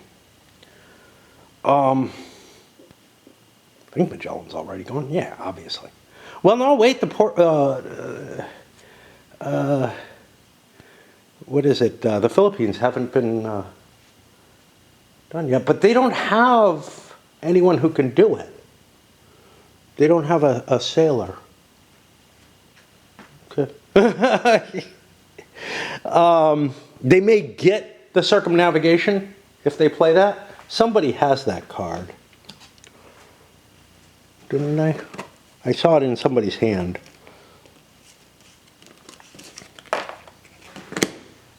Obviously not Spain. Conquest of the Philippines. Add a Spanish control marker. Spain also adds a treasure. Yeah, this doesn't give them the circumnavigation. So I'm guessing Magellan's already happened at this point, back in the Here I Stand period. So I was about to do the French and then saw this. So I would say the navigation, like, it's really cool to get. But I've placed both my colonies. That makes the plantation less appealing. I'm going to actually just take the cryptography counter on the English turn. And then I go back to the French turn, and they're going to do a religious conversion, and with an extra point, maybe try to clear up some of that unrest. Got an unrest. I could cancel it out with a 6. And up there, we got a victory point by cleaning out the unrest in one of our keys. He plays a big 4-point card to give themselves a good chance at getting more scientific victory points. Still trying to aim for that. Let's win the game on this turn. End things by playing the Rudolph II mandatory card. He replaces Maximilian. This improves the Holy Roman Empire a little bit. But I was able to conduct a siege and quell the unrest there, so I got a few more victory points, took one from Spain. Amsterdam is now owned by the Protestants. Doesn't become the capital still, as far as I can tell. But speaking of capitals, Rudolph moves the capital to Prague. Now, there's a counter, a +2 cultural bonus counter for Prague, which, oh, I should give him the cipher, too. Well, wait, I decided I'm not giving that to people, right? Right, I'm deciding I'm not giving that to people unless they have it. Yeah, but this +2 cultural bonus, this gets played on artists and scientists, but only, I think, if their home card is used, while Prague is the cultural center. So, yeah, that gets us around again to the Ottomans. And again, I'm going to break because, I don't know. I like breaking. I really do. I don't feel any emotional need to get away from the game. I just go shoot up some RE heroin. The Turks played the Untimely Death, got rid of Zrinyi, the extra Ottoman ruler. That'll reduce the size of the, HRE ruler, leader. That'll reduce the size of the army they can bring. It's mandatory, so I got the 2 extra points. It goes back in the deck, though. For which I did a piracy that got me nothing. Hawkins has moved. The Spaniards want to play their treasure fleet early. Get some of those points in there. Okay. These treasures are threatened each turn by world pirates and may be awarded by piracy hits. To more effectively, you can escort, great. But here we're at the treasure fleet. All right, draw an additional treasure from the pool and add it to the row of Spanish treasures. That does not include the one that's been used, and the Spaniards get to look at their treasures if they so desire. I review the row, and I can choose 3 if 2 galleons are assigned as treasure fleet escorts. I only have 1. Otherwise, I choose 2. The attack location, none of it can be in the South Atlantic, so I'm safe. You can make an argument for not taking the best ones. but I think I'll grab those best two. That argument being that next turn I'm going to have, less points, but this turn I got nothing. Okay, we roll to see where the attack zone is, and it will be in the Mexican coast. No, it'll be in the Spanish Main. Lucky, because that's where Hawkins was sitting.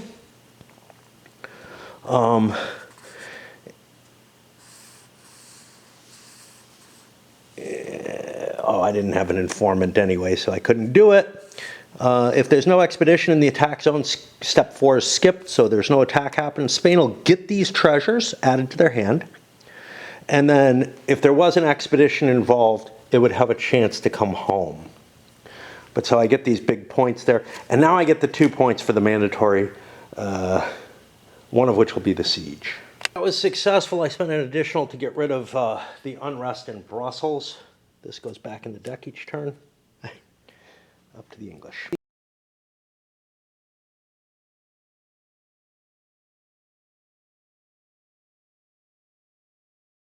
The English have cryptography. The cipher key is pretty much useless to them, so I'll throw it back in for 2 points, and I guess I will patronize D.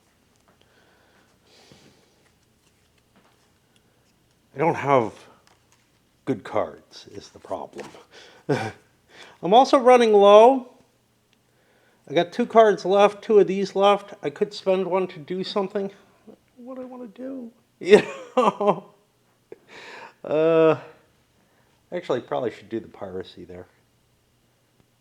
Yeah, why don't, instead of patronizing D, I get that piracy roll there. We get 2 plus 1.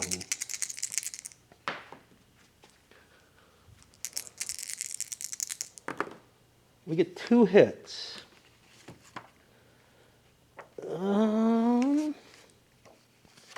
Portuguese do not get a roll against me. Just constantly having to look everything up. I don't know. If there's one of the things that I complained about this game early on was there's too many things that everybody can do. And here I stand, you had a pretty limited set of things you wanted to do. But playing solo, you got to go through everything at all the way anyway. All right. If Spain is the target, I could draw a Spanish treasure. Okay. The Spanish player gets to choose, and there's no patrol, so I have to give a victory point and a random Portuguese treasure. So the English will get a piracy point. And I believe they're going to want to spend one of their treasures at this point, because I'm only allowed to hold 2 cards, and I'll have to spend one each time. I got to give the victory point here. And then quick roll. We get a 5 CP card. Okay, so I'm going to have to spend one of these. I don't know which one to spend. It would be wisest to hold the 5 to the end, but holding the 5 to the end might be dangerous. Like, it's wisest in terms of keeping the information from other players, but it's the most dangerous in the sense of, oh, now I may have to spend a card that I wasn't counting on spending. Let's remember to do this. Oh, I would have returned home to get that treasure home. Yeah. There was nothing else I really want to do. I mean, I could go here and pirate some more. I do have another piracy. Why don't I keep this on here for next turn and not go home? I think that's wiser anyway. That way I don't have to spend the card or the point. Yeah. I don't know what I'm going to do yet. So I don't have to make that decision now, is the bonus of leaving it on here. Because I may want to sail somewhere else and pirate the Portuguese some more, say. Rid of the last remaining unrest, and I build myself a fleet. I do have some artists I could build, but well, I got one card left, that's it. How worried am I about the English? You know, I'm not that worried about the English. I don't think they have a big goal in me. So we'll play an artist instead. Yeah, again, these decisions feel so weird. Even we get him for 2, and we'll see. You know, we got more coming. It's kind of like it's a waste if you don't use them, right? And they give you victory points, conceivably, which can aid in your in winning the game, but also in preventing someone else from winning, which is something of a worry right now. Although a lot less. Delay of game for the HRE. I'm playing just a crappy 1-point card. Give myself some diplomacy with Venice. Yeah, if somebody resolves Venice again this turn, gives me an advantage, and I could conceivably get another key, which is worth 2 victory points. So pretty nice. I don't have another easy way to get keys. To the Protestants. Protestants are down to 2 cards, good cards, plus their home card. It's time to play the home card as far as I'm concerned, because unless I need to react, this is useful. But home card is, I mean, I can just use it for 5 points, but if I'm doing that, I feel kind of cheap, because I don't have my revolution in France left. I want to know how many cards France has. They have 2 left. This isn't a terrible time for me to play this. It's also not a perfect time either. Gotta remember to play this. It's not a perfect time for me to play it either, because they would get a reaction to me. I could do conversion attempts in both. Feels like it's late in the game to be doing that, but it's a possibility. Or I could do rebellions in one or both. Now, rebellions in either isn't going to give me a key. There are no, a new key. There are no Protestant keys in existence anymore, which to me kind of means that I'd like to maybe do whatever, conversion attempts to get more of the country behind me. But on the other hand, I am at war here, and it would be possible that a rebellion is good for me. Let's say I did the 7-point rebellion there. What does that mean? I say, again, not being able to remember all the different weird mechanisms. Like, I have a pretty good idea. This is a Protestant area. I could actually target this. It has 8 troops in it. I'm not going to get 8 hits out of 7 dice, which is how the rebellion actually works. So I can't really hit that army. This is a Catholic area, so I can't hit it. Which means I can't rebel in the hopes of destroying enemy armies, which would be an appealing thing to do. And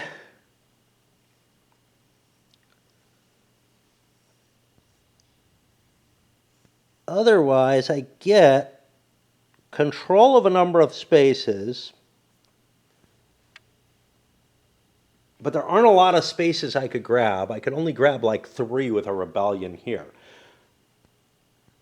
But I could do like a 3-point rebellion there, and like, you know, that's Catholic, this is Catholic, this is Catholic. Oh no, this is Protestant. Ooh, okay, I want to do the rebellion in France. I did not see that. This is one of the problems, these counters. When they're covered, it's not clear what you got. Okay, so I definitely want to do the rebellion in France. Do I want to do a rebellion in both? I could do a 3 CP one in the Netherlands, and that would create this area in my favor and give me a strength point. And then a 4-point, which would give me dice against this, and if it succeeds, I could grab these, and that actually looks like the best choice to me because I'm not going to get a lot of territory. Plus, it's kind of far away from the French armies, so I don't think they'll get to me. So let's do it that way. All right, let's do the easy part first, which is we switch control of spaces. All right, it doesn't really matter which of these we pick. They're all mutually adjacent, and they are the only Protestant areas I can grab. So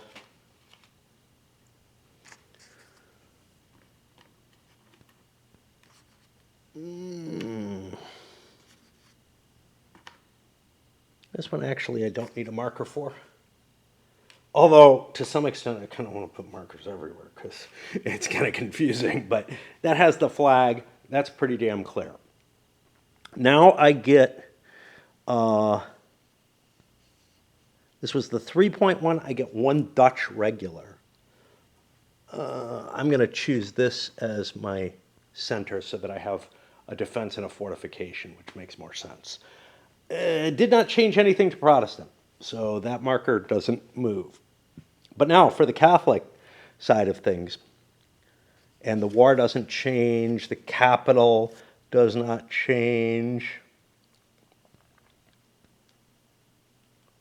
We don't get a new leader because our leader is stuck over there. So now we go over here, and we're going to hit this space. And we have a rebellion. Roll for each CP spent plus one additional dice if it is a Protestant home space. This is not a Protestant home space. So we get 4 dice here. We could have done the bigger one here and gotten 2 strength points. I don't see that as being terribly worthwhile. 4 dice here. The one big difference is we would have a bigger Huguenot army. Oh, that may not be good. We got no 5s and 6s. I believe that means that the rebellion fails, yes.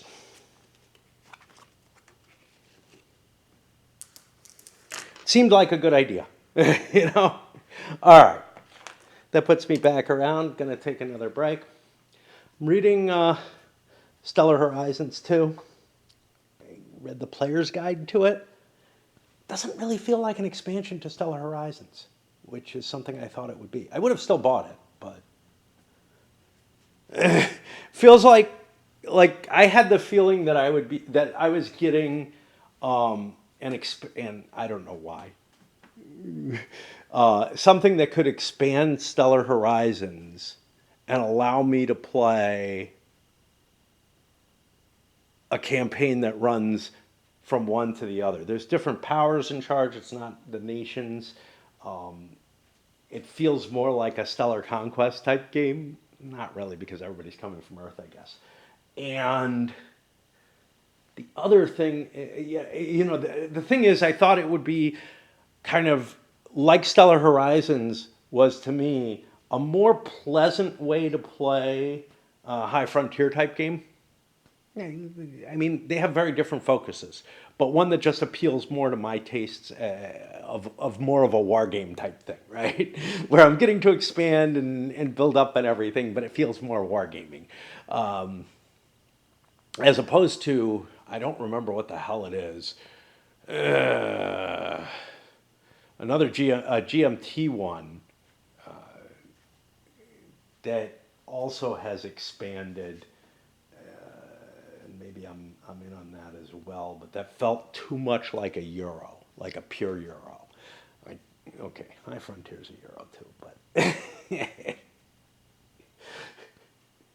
I felt like it was too much of a spacefaring Euro game that was just too light in some ways and too painful in terms of becoming a heavy Euro towards the end of the game. I don't even remember what it's called. I was excited about it, damn it. But I think it was Balkowski, but I don't remember. One of the old SPI guys. It was either Balkowski or the guy I always confuse with him. So, yeah. But But yeah, I thought that Stellar Horizons would kind of be the same flavor as would be the same kind of topic as the way High Frontier expands into, you know, getting beyond the solar system. Well, it's not. It's maybe even kind of hard to believe from what I see of it. It's like, yeah, you're expanding to a radius of like 50 light years, and money is transmitted, you know, money exists as kind of this completely fungible value. You could just, you know, use it wherever and whenever, which doesn't feel realistic. Like that was the thing about Stellar Horizon is it felt, yeah, this is kind of like how High Frontier would be if you could push it, you know, if you could push just a little bit more to colonizations and stuff like that, that are, you know, still believable and whatnot. This is beginning to hit the, I don't know how much I believe in it. You know, I was like, I don't believe these organizations can maintain control over light years. That the amount of time, the amount of travel compared to the amount of advances that could be made in a colony or whatever, just kind of mean that colonization doesn't, it doesn't really serve as a singular force operating together with any. And you know, if a message takes 10 years to get there, right, or even a year or whatever, it's pretty hard to maintain control. And it's not like, you know, if you look at like the age of exploration that we're in here, or you know, prior to that in feudal eras and whatnot, you, it wasn't just that a message, like, you know, a message might take a year to get somewhere, an outpost, or longer even. It might take a year to get to some outpost so that you could like express what, you know, your plans are and whatnot. But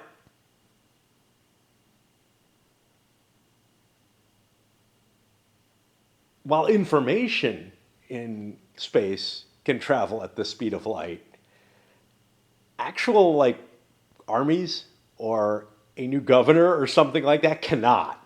You know, you're you're talking about a difference. Like in the period, assuming that we don't have faster than light travel or whatever in the game, which and that's the thing with the other big spacefaring games is they assume a faster than light travel. So you have the capability, messages can get to you in the same time span as like an army can get to you, which is very much like the feudal system.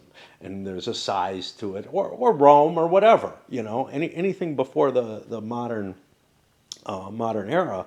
It took a significant amount of time to get, you know, a man on the spot who could command without becoming corrupted by the local conditions, whatever they may be. It's just a very, very weird, you know, when you're looking at something, if you're looking at something realistically over a 10 or 50 light year span, in terms of the radius of you know, how far away information has to travel, whatever. You're looking at something that like it's very, very hard to explain how an alliance and a structure can maintain any kind of cohesion over that kind of system. We don't have any examples of anything like that. You know, it's more like, I don't know. You know, if you look at, I don't remember his name, the Chinese admiral who went to a bunch of different places to spread the word and greatness of China and whatever. You know, it's more like something like that. You might be able to say, yeah, I exist and I am mighty, but you can't really say, and you know, I expect tribute to be regularly paid. For whatever it's worth, that would be an incredibly interesting thing to explore in a game, right? Like, or I think there are novels which have handled that kind of stuff, but where it's like, yeah, the communications rate is quite low. So like, let's say there's a solar system, you know,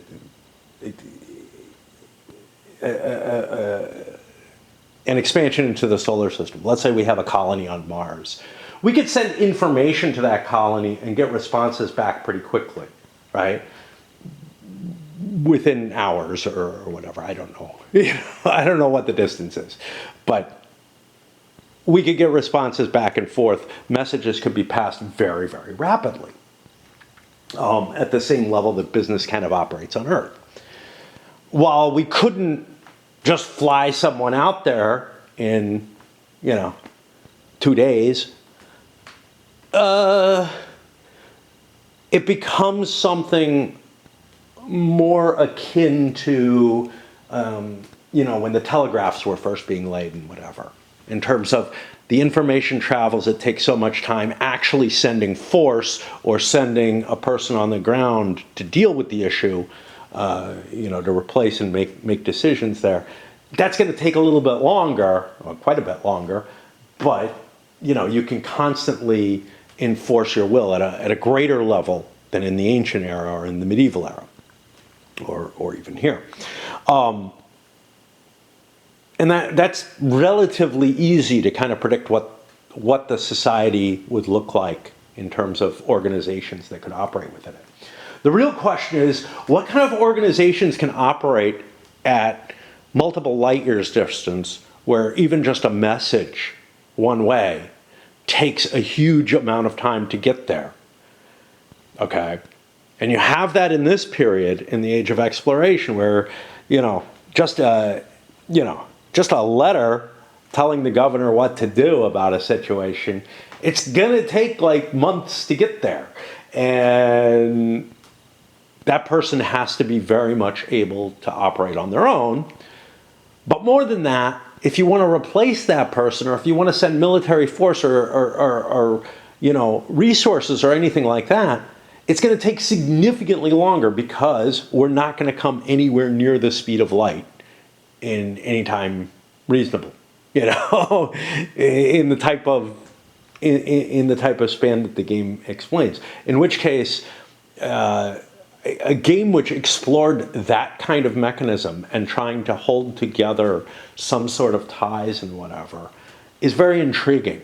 And yes, there are games, there are science fiction books which handle that, with things like generation ships handling the merchant trading and whatnot.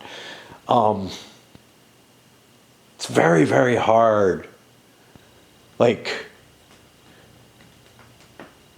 It's not like trade would work as normal, right? Everything would be like this pure speculation. You would have to have all kinds of shit on board your merchants, and they're just really traveling between stars as their own world, more or less. And what do they gain from it? What do they lose? Well, they would have to get the supplies they need for their ship, but then they'd have to be carrying something to exchange for that, And something along those lines would be very, very odd. And I don't think that there's any game out there that I'm aware of that handles that kind of situation. And certainly you wouldn't have, if things are like light years distance, you're not going to have a government that really operates over all of them, except some sort of very, very loose confederation of, yeah, we're all human, and that's a good thing, I don't know. It was a bit of randomness. One of them tangents. I'm so glad, just to put another one in, I'm so glad daylight savings time is back. I'm so much happier with it being light a little later. It just is a big deal to me, for all of what's wrong and whatever. Okay, so I'm looking at the Ottoman hand, I got, you know, this hard thing. Grand Vizier card.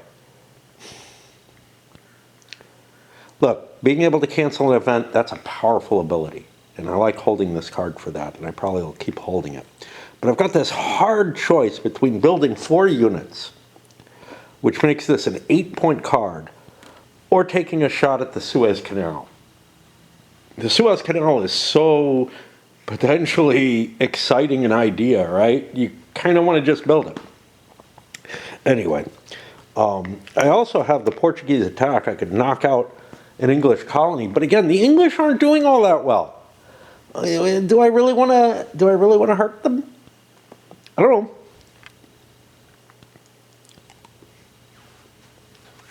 I mean, you know, it's a big hit to the English compared. They had to pay a fair amount to get that colony there, essentially. 3, 4 minimum. Of course, they did it involving some piracy and stuff. They did other things with it. But, you know, blowing a 2-point card to kill the effects of 4 points is pretty cool. Oh no, 2, 3, sorry. That's a little less. Anyway, what I'm going to do is I'm going to, I guess, just patronize, because I got a couple of big cards I want to hold, and I'll just keep debating what I'm going to do in terms of that Suez Canal card. 4 units, I'm behind the 8 ball in terms of my army is much smaller than the Holy Roman Empire's, and I feel like I may need to take them down. You know, I have cards that help against them, like the war with Poland, which will pull a bunch of their troops off the board. But I would like to gain a lot of territory, you know? I would like to gain a key or 2, if I could. It's Spain, and there's this intolerable situation that Granada is Ottoman, right? Like, everything in my soul says Spain would have a casus belli for this. I'm sure they have a cheap enough war with the Ottomans, but Spain would have, you know, they would almost be required to go to war if this situation existed, if Muslims were back in control in Granada. On the other hand, it means absolutely nothing in game terms, which is terrible to me. Like,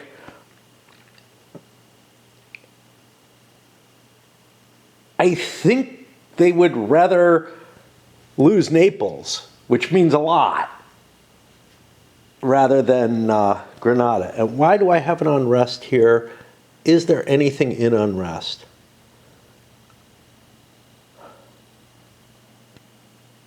I don't think there is. I'm looking at the Spanish locations. None of them are in unrest. I don't know if the victory points are right or wrong. I'm going to have to recalculate them.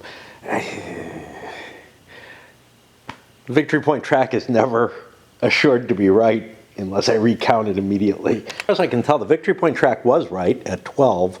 I just left an unrest there. Getting the wrong things in the wrong places. So, I know I had other goals with the Spaniards. Other than just fighting in the Netherlands. And I'm looking through, I'm not sure I can find anything that they should do. I got this guy, I could promote him to get some victory points, but I'm way behind in victory points. I'm not going to be able to stop anyone from winning. So I should be trying to do the most impressive things I can at any given time, which I think at this point is dealing with the Dutch revolt as best as I can. But here's the problem with it. Dealing with the Dutch revolt as best as I can is probably these counters, not my cards. Now, I'm allowed to save 2 cards. These 2 cards are the best, which means I can play 2, and I have to play 1 of these on each. So I'm probably looking at a 2-point action. Now, I could plant an operative. Putting Jesuits in England has some value to me. building fortresses has some value. I think I'm going to go with the building fortress. I don't really like the Puritans card, but if I end up against the English, whereas switching areas from Catholic to Protestant, I am not going to want to do. So let's build something, and it kind of doesn't matter where. I mean, I want it in the Spanish Main. It's just a fortress is all. I cheated when I did my piracy here. Portugal gets 1 die for each Portuguese settlement. So they actually could have gotten a hit against it. And they did. That's going to change the English choices. They were thinking about doing some more piracy. Well, they can only carry 1 treasure when they're on half side. So, and I don't want to trail it back. So I was going to I spent the 2 points on D. At 1 point, I don't know what the fuck to do with, as is so often the case in this game. I could send Drake out, but who's a better pirate, actually? There just aren't a lot of 1 point things. I guess I fiddle around with influence. Obviously Portugal, but I already have a lot of points there.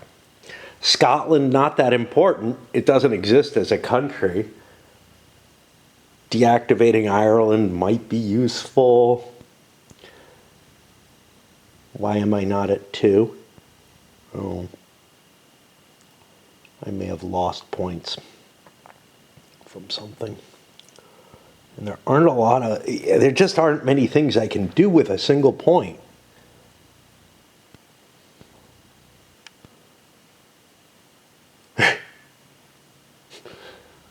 Which is what this chip was. And I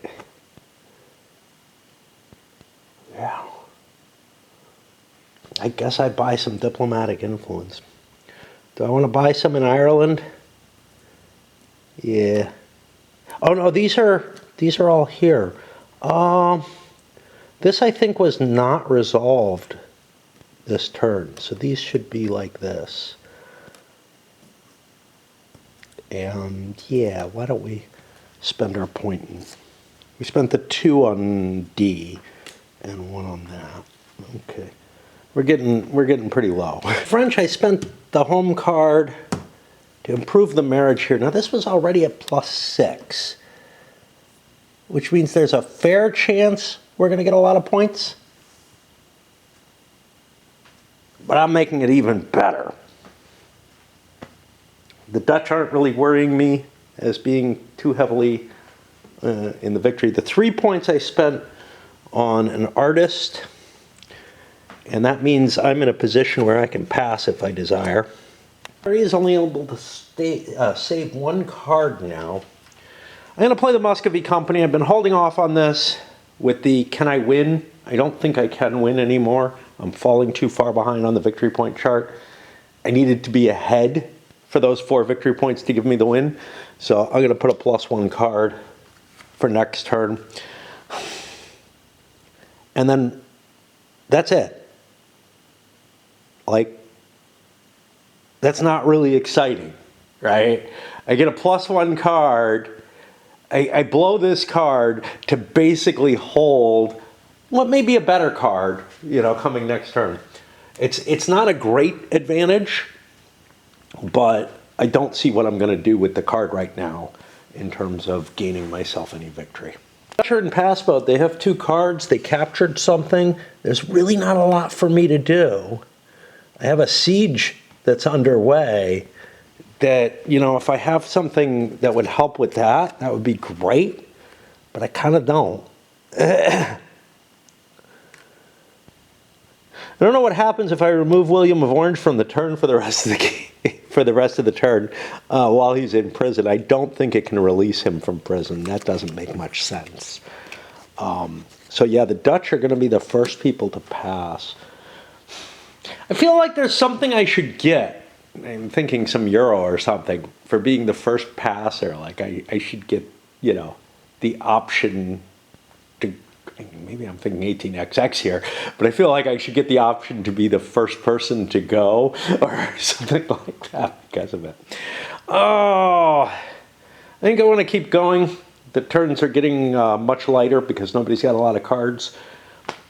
And, well, in terms of the raid existence, I'm in a clan versus clan situation, which means I have to wait until sometime like 3 in the morning to spend the majority of my points.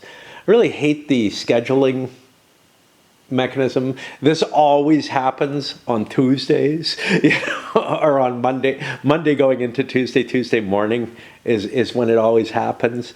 And it's like, there's lots of stuff I would love to do, but it's worth something for me to delay.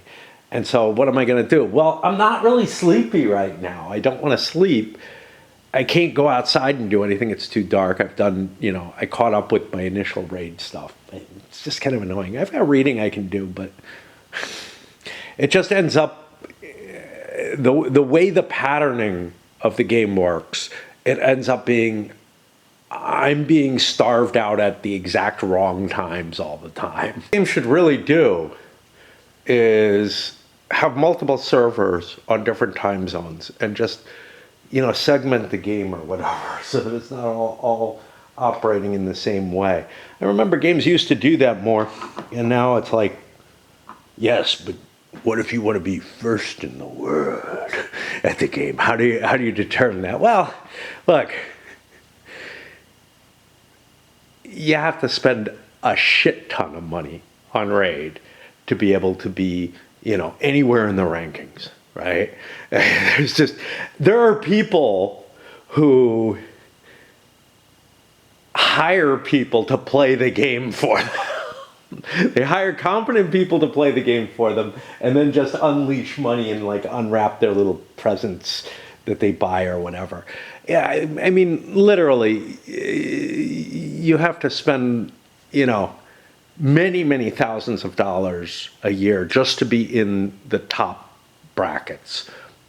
And for the people at the very top, we're talking about hundreds and hundreds of thousands of dollars have been spent on the game. And that's just insane to me.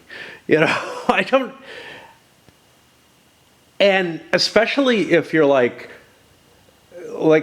of the biggest accounts out there is being played by other people, not by the person who owns it. And the person who owns it won't reveal who they are. They don't want anybody to know who they are. They're someone wealthy or whatever, but it's just what do you get out of this? Bragging rights among a small circle of friends or something? I don't know. I have no idea. Somebody else is doing the work on my account. I'm just paying them for what? For what? It boggles my mind. All right, let's get back for another round around. Finish, play a 2-point card to conduct the siege, and it's successful. They got lucky. Got 2 hits on 5 dice. That's not bad. And then I spent that big 4-pointer to upgrade an architect, hoping to get some victory points in the bank. I'm so far behind, at this point. Remember, they won the last game so easily, right? This puts me in a position where I'm low on cards, so I can pass, if I so desire. Turkey still has a home card, though, so we know it's going to go another round. A number of people are going to be passing soon. The Holy Roman Empire really having trouble finding anything to do with their card. They had a 2-point card and a card they want to hold, another 2-point card. And I don't know that they terribly want to hold it, but it's a military card. It might be of some value. But they spent this one. I built myself a unit in Pressburg. Whoop. Big deal. What am I going to do? But there's really so little. And yes, I have the opportunity with 2-point cards at least to play around with the intelligence options, but I don't feel like the HRE is that interested in those. Romans decided to build four regulars in Constantinople, Istanbul, whatever, with their home card. Yeah, the Suez is tempting, but I want to gain big on the HRE, and that really is my goal, and I can't guarantee it without an army. I think that swings me around so that everybody passes, which means we'll be going to the end of turn stuff. The winter phase. Military religious victory does not happen. And I'm going to hold off on doing that because that's a bunch of procedural stuff I have to follow and just see what we come up with. The way I noticed, oh shit, there's a 1 here. What did I spend as a card for them? I spent the 2-point flooding card, and I'm pretty sure I spent a point on Portugal. So I think I actually did this. I just, again, the mechanisms involved with the treasures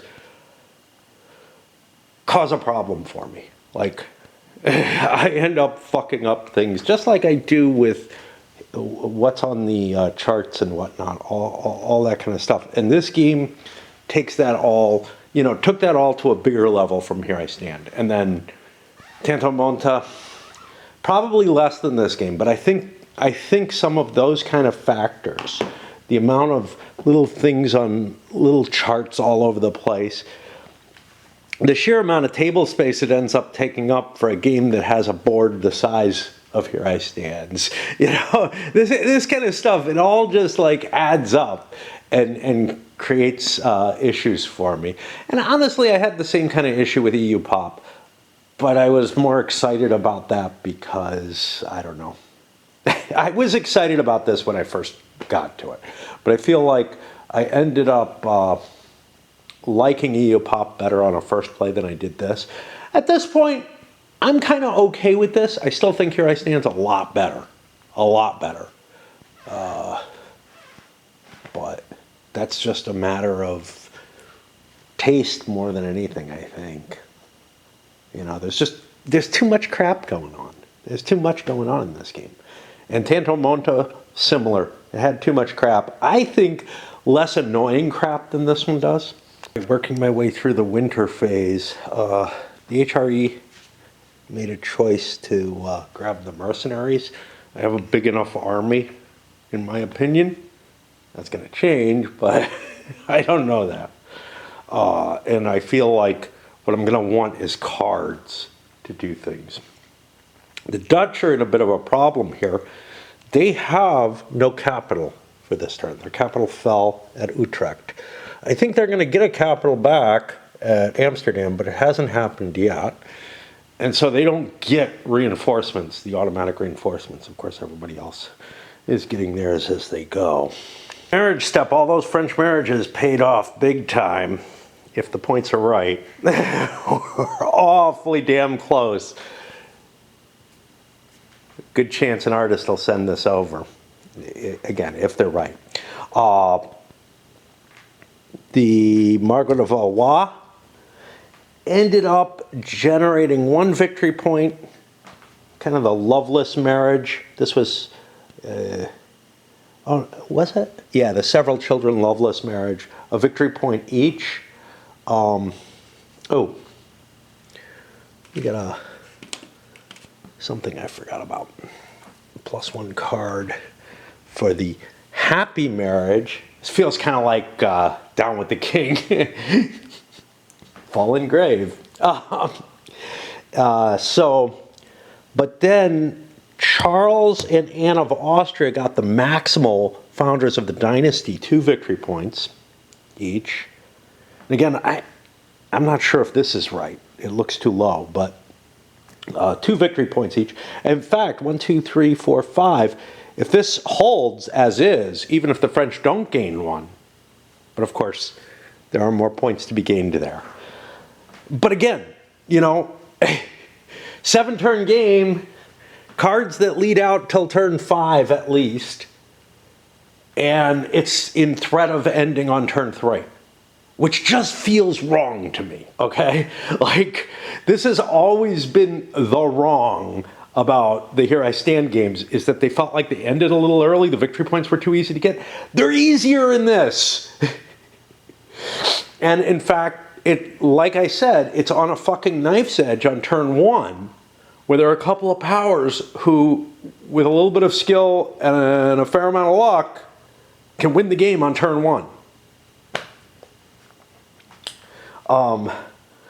Okay, so all these cards are gone because those were all successful marriages.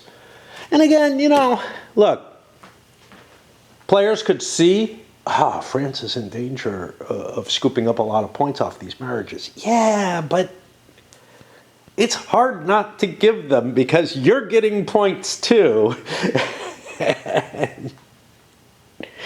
Oh boy, I gotta do the aging. So Elizabeth is becoming a lot less impressive, and Don Carlos is also going down to a 1. Making those much, much less impressive marriage options. Part of it is, you know, managing to get those French marriages out on the first turn when they happen, because that's going to generate the most points. After aging, what do we hit next? Patronage time, the artists and whatnot. This could end it. It's funny because I just don't see it coming, right? I mean, the first one, I didn't see that Spain was going to be able to potentially smack so much out of the way. This one, yeah, I saw the threat of the Habsburgs. I didn't realize that the movements to stop them, you know, by boosting our own victory points, France's actions there were actually such a threat. And, you know, my feeling is that unless you have people who are very, very familiar with this particular game, it is going to fall in someone's lap. It just is. A little worried that these haven't come through yet, but I guess they happen in the spring when the treasures are dealt out or whatever you roll for them. Whew, okay. I had to get more coffee, but yeah, it's looking pretty grim. Didn't get much from the artists. The Turks got a big buttload of points. We still got the scientists to do, but the French got enough to auto-win the game. At which point, so when I was counting that 1, 2, 3, 4, 5, yeah, except there's 4 points for the HRE there that is not counted yet. So they would have been able to cancel out a French victory by simply revealing what their choice was. Interesting dynamics going on over here, though. Each of these rolled the 7 to 8 distracted by astrology. They're good enough scientists that they don't get discarded, so they'll be in the pool again. But John D took a 1 victory point advantage rather than one of these bonuses. First of all, the game looks like it's going to end. You know, the French are there, I want to place as well as I can. Or if it doesn't end, I want to be closer in victory points, because who the hell knows now. But obviously, countries like England, who I feel have sort of, they aren't really positioned well to win early in the game, and the Protestants, who have like almost nothing at the beginning of the game, and really have to work hard to get, you know, on the board at all, really, right? are at a real disadvantage if the game is going to end in the first few turns of the game. But anyway, another reason, though, is there aren't a lot of victory points left. And I had the choice between a victory point or a bonus. I took the victory point because, first of all, the only bonus there is the map projection, I think, that I could take. I could take plantations. It would help with the die rolls on these, but it wouldn't give me all the bonuses for it. Circumnavigation's worth a couple of victory points. This is 1 victory point in the bank. Fuck it, I'll take the 1, you know, rather than having to go out of my way. But the pool is beginning to get low. There's no more 1-point artists. There's only 2 tokens left for the scientists at all. Artists who aren't painters or writers, they need not apply. So if there's architects anywhere, we're out of architects. Okay. Yeah. So like, and the painters and writers, they're not going to get 1-point results. They have to be heavily invested in so that you can get those 2-point for painters, 3 points for writers. To be able to get those points, you got to get a pretty high roll, especially the 3 points for writers, which basically means you have to roll a 15. Now, a 2-point writer coming in next turn, a +4, that's an 11 or higher. It's just, it's not worth investing in, right? The painter, a 2-point in painter, well, he can get by a little less. He can get by with a 13, which means he needs a 9 or higher to get the points. But the patronage is becoming less valuable at this point because of this mechanism. Feels a little weird too, but you know, if you roll high early on and get big point values, I guess that matters, but the game just doesn't support, you know, people who are investing in things like patronage and people going for the marriages and stuff. And how are you going to stop them, right? Like, France in particular with the marriages, everybody's going to have to basically say, yeah, I don't want to marry no stinking French people. It's too big a bonus for them, right? But it's a bonus for you as well to be, you know, and this turn was just like this big hammer blow out of nowhere because I had 3 good marriages happen at once. Which, yeah, maybe if you know the game really, really well, you can coordinate to avoid something like that happening. But it just feels like there's all these pitfalls, you know? It's relatively easy for Spain or France to win the game on turn 1, conceivably, if they get a successful war. France could have conquered part of England on turn 1. If they got lucky with the naval rolls and whatnot. France, and you know, maybe a diplomacy roll over here that happens kind of at random. Boom. Oh, look, I got Venice. There's another one of my keys. Bonus, right? Because I probably couldn't take 2 of these and keep Edinburgh, okay? But I could see a very lucky sequence of events allowing the French to win. We saw in the first time I tried playing it this recent, you know, since I've been here or whatever, but the game before this, the Spanish were able to win because the Ottomans got themselves distracted. Just much, much easier to win early, and not everybody has that opportunity. And I get the feeling that, okay, maybe it's possible, maybe,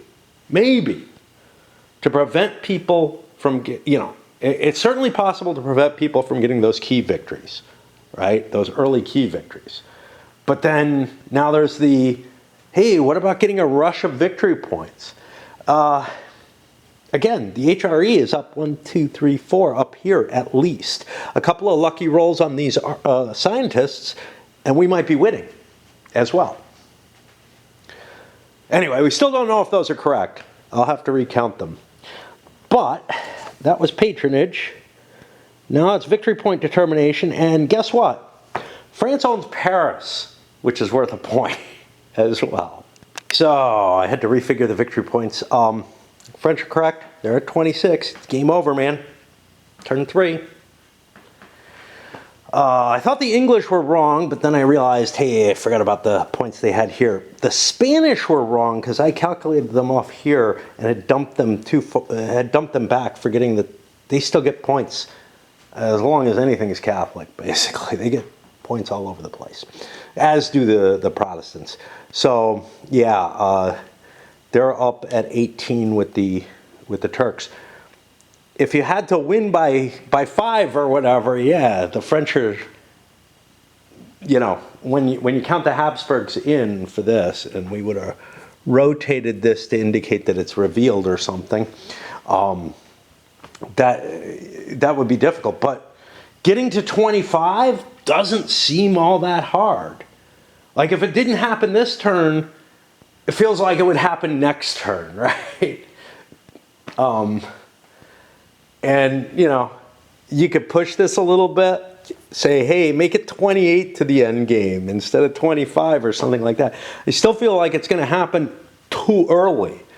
To me, it feels like the game should go at least to here, through that turn, before it is likely to end. Unless somebody gets incredibly lucky or is is just handed the game by someone else. I don't feel like France was handed the game. I feel like reasonable choices were made. You know? Now, how many times do you have to play this before maybe you get the dynamic where it lasts 4 or 5 turns? I don't know. But it seems almost impossible it's going to last 7 turns. There's just too many points out there to scoop up and to eat. And they're too valuable in comparison to the things that I want the game to be about, right? I want the game to be about the political struggle and the religious struggle and everything. Like Here I Stand was, you know? Sure, it had points here and there. You could get some, the Ottomans, for example, could get piracy points for extra stuff. But it just feels too easy for powers to get to a point where it's game over. One way or the other, it's game over. A tie doesn't even hold you.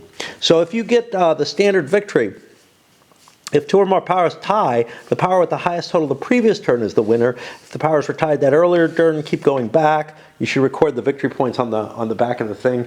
I don't really care. I don't mind if people declare a tie or whatever. But the game's over, you know? It's not like you can manage. It would almost make sense if there was like a win by 2 condition and you just couldn't win unless you hit that until turn 7 or something along those lines. So what you've got is like, this is problematic in a couple of ways.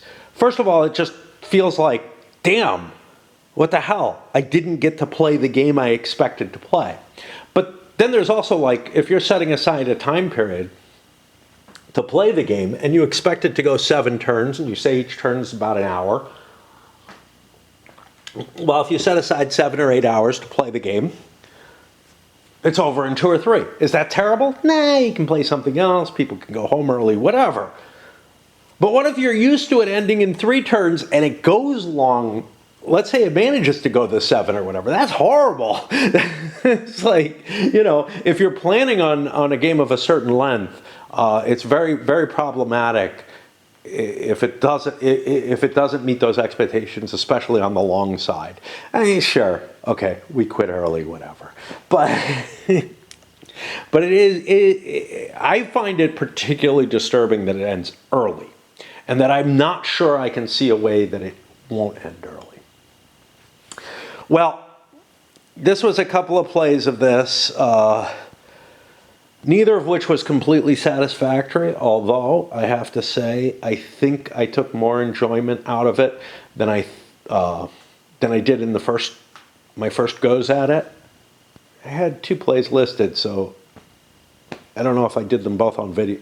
I think I only did one on video before, but I think I tried to like find, you know, enjoyment in the game a second time, and just without the camera and everything, thinking that would be easier, and I think that just didn't work either. I don't know, I'd have to watch my review or my comments or something to see something about that, because I don't remember all the specifics about, you know, back in Phoenix when I was playing this.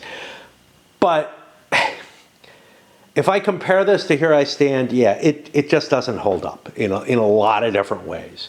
It is more complex, more busy work going on, less having to do with the big political and economic, well, political and religious aspects that I feel are what's supposed to be driving this.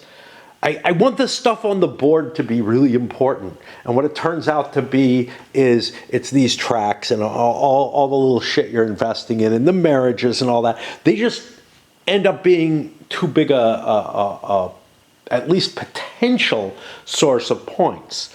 And I'm not really sure that there's a way you can stop it, I mean, look, we were worried about the HRE getting a victory, right? By just being too far ahead or whatever, not long ago, at the beginning of this turn. If people had stopped France, had just denied all those marriages to France, what would we be looking at? Well, we'd be looking at 3, 4, 5, 6, 7 points less for France, which would put them down to 19. 1, 2, 3, 4. Okay, so things would still be up in the air, but yeah, I don't know. And again, if the luck had switched a little bit on these scientists versus some of the artists and whatnot, very possible that the HRE would have won had everybody not agreed with France that, hey, the HRE is a problem, we got to keep at least somebody up there in victory points. And it ends up being kind of a crapshoot as to whether or not you're going to get victory points, because you're rolling on this marriage table and you're rolling on the arts and sciences table. It's not like it's something where you can really devote, your game strategy and depend on being able to get a certain amount, which again I think is different from Here I Stand. There may be some little twists to Here I Stand there. And I mean, obviously, look, the hands of cards are random too. You might get a shitty hand of cards and not be able to respond. I don't mind that kind of randomness to some extent, but it just feels like it's in the stuff that's not reflecting, again, the big political aspects of the game. And you could say the marriages are political. I gotta swap. Marriages are these big, important political dynastic maneuvers, etc. Yeah, and playing Tim Jim Suzerain is, like playing Kingmaker. It just isn't, When I'm fiddling around with little abstract things that are just points in the end, it does not feel like I'm playing the kind of game that I expect out of this. And that's disappointing. I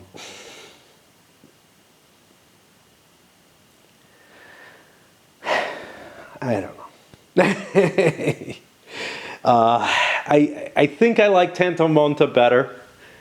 I'm pretty sure that I like Time of Wars better.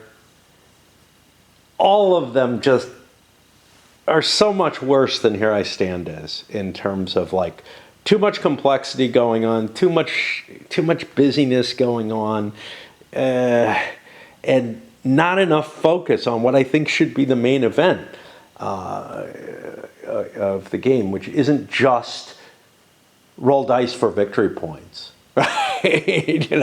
Try to set yourself up. And again, I don't know that this is balanced. It doesn't feel it. It doesn't feel to me like the Protestants or the English have ever been in a position where they could get into the game, like be in a victory situation in the game. Now, the English are an interesting situation because they came close, like 2 keys away from winning. That could be one nasty stab of a war that causes a lot of issues. Like, what happens if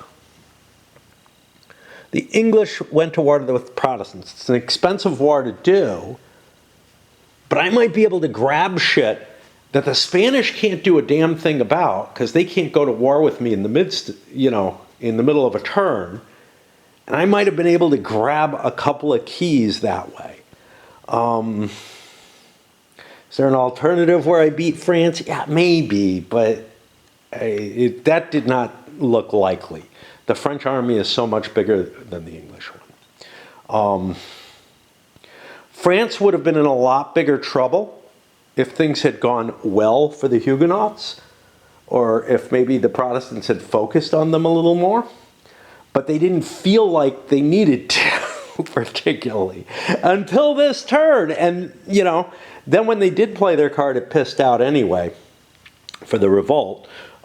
Because, you know, taking a key away from the French, that's one victory point. That's not enough, but also being able to maneuver Coligny and the Huguenot armies around might have been able, you know, might have been able to bring this down to a point where it lasts another turn. But they're not going to be up on it. They're not going to have a chance, you know. The English might have had a chance through some kind of that high-stakes gamble to get a keys victory. But look at the victory points. They're not in a position to get it from victory points. What could they have done that would get them more victory points? Well, I don't know. There's supposedly cards like the Enterprise of England, which should be generating points for me.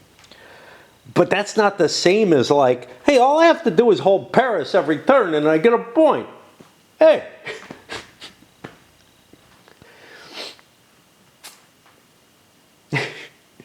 I don't know why the French are using an Italian accent, but you know. Well, the Enterprise of England, I found it. Doesn't come out till turn 4. I'm not sure the game's likely to last. Add up a total number of Jesuits in England, number of Catholic spaces in England, number of space in England under Spanish control, number of Spanish regulars in England. Award the Enterprise as follows. So as long as there's not much, the English are likely to get a victory point. Now, this is a card that you really have to know what's going on. Like, Spain was considering putting a Jesuit in, but they didn't do it this turn. This card could have been there and could have immediately triggered them a loss of a victory point. Of course, once they get hit once, then they're like, oh, I better do that. This, you know, I'm going to be in trouble. But yeah, there's not a lot of points here for them. There are a lot of points for the Spanish if they're doing very well. So that's not really a hugely pro-English card. And again, I just don't think the game's going to last that long. You know, yeah, maybe 3 turns. 1 turn certainly. I think you can avoid the turn 1 victory in most cases that we saw the first time I played. Though, you know, again, with people who don't know what they're doing, it's not that unlikely. It's not that impossible. This turn 3 victory. This seems like about right. And if we didn't get this, let's say the French got a few less marriages, they'd still be around here. It's only going to go a little bit longer. That Enterprise of England, the idea of investing in you know, a revolt and all that, and an armada, and all that kind of stuff, it's just out of reach. It feels like it's out of reach. It feels like the victory point chart is too short to get you there. And I really don't know. And maybe some of the people who love this game so much can come and tell me, I don't know how, like, the English and the Protestant are able to prevent someone else from getting a victory before they have any chance whatsoever, really. I don't know. You know, but look, maybe things could be different. Maybe the Spanish let the Dutch take over the entire Netherlands, right? Sure, you know, I could see really stupid play preventing, you know, allowing for a victory by one of these countries. But it seems like the advantage is very strongly on certain powers. And again, France and Spain, turn 1, I think they have a shot. I don't know. It just feels far less likely to go to the full length, and the fact that some of the players actually need the game to go kind of long to have a shot, to me just means it's unbalanced as hell. All right, I'm going to send this up. The cool part is the rules for Stellar Horizons 2 don't look very long or complicated.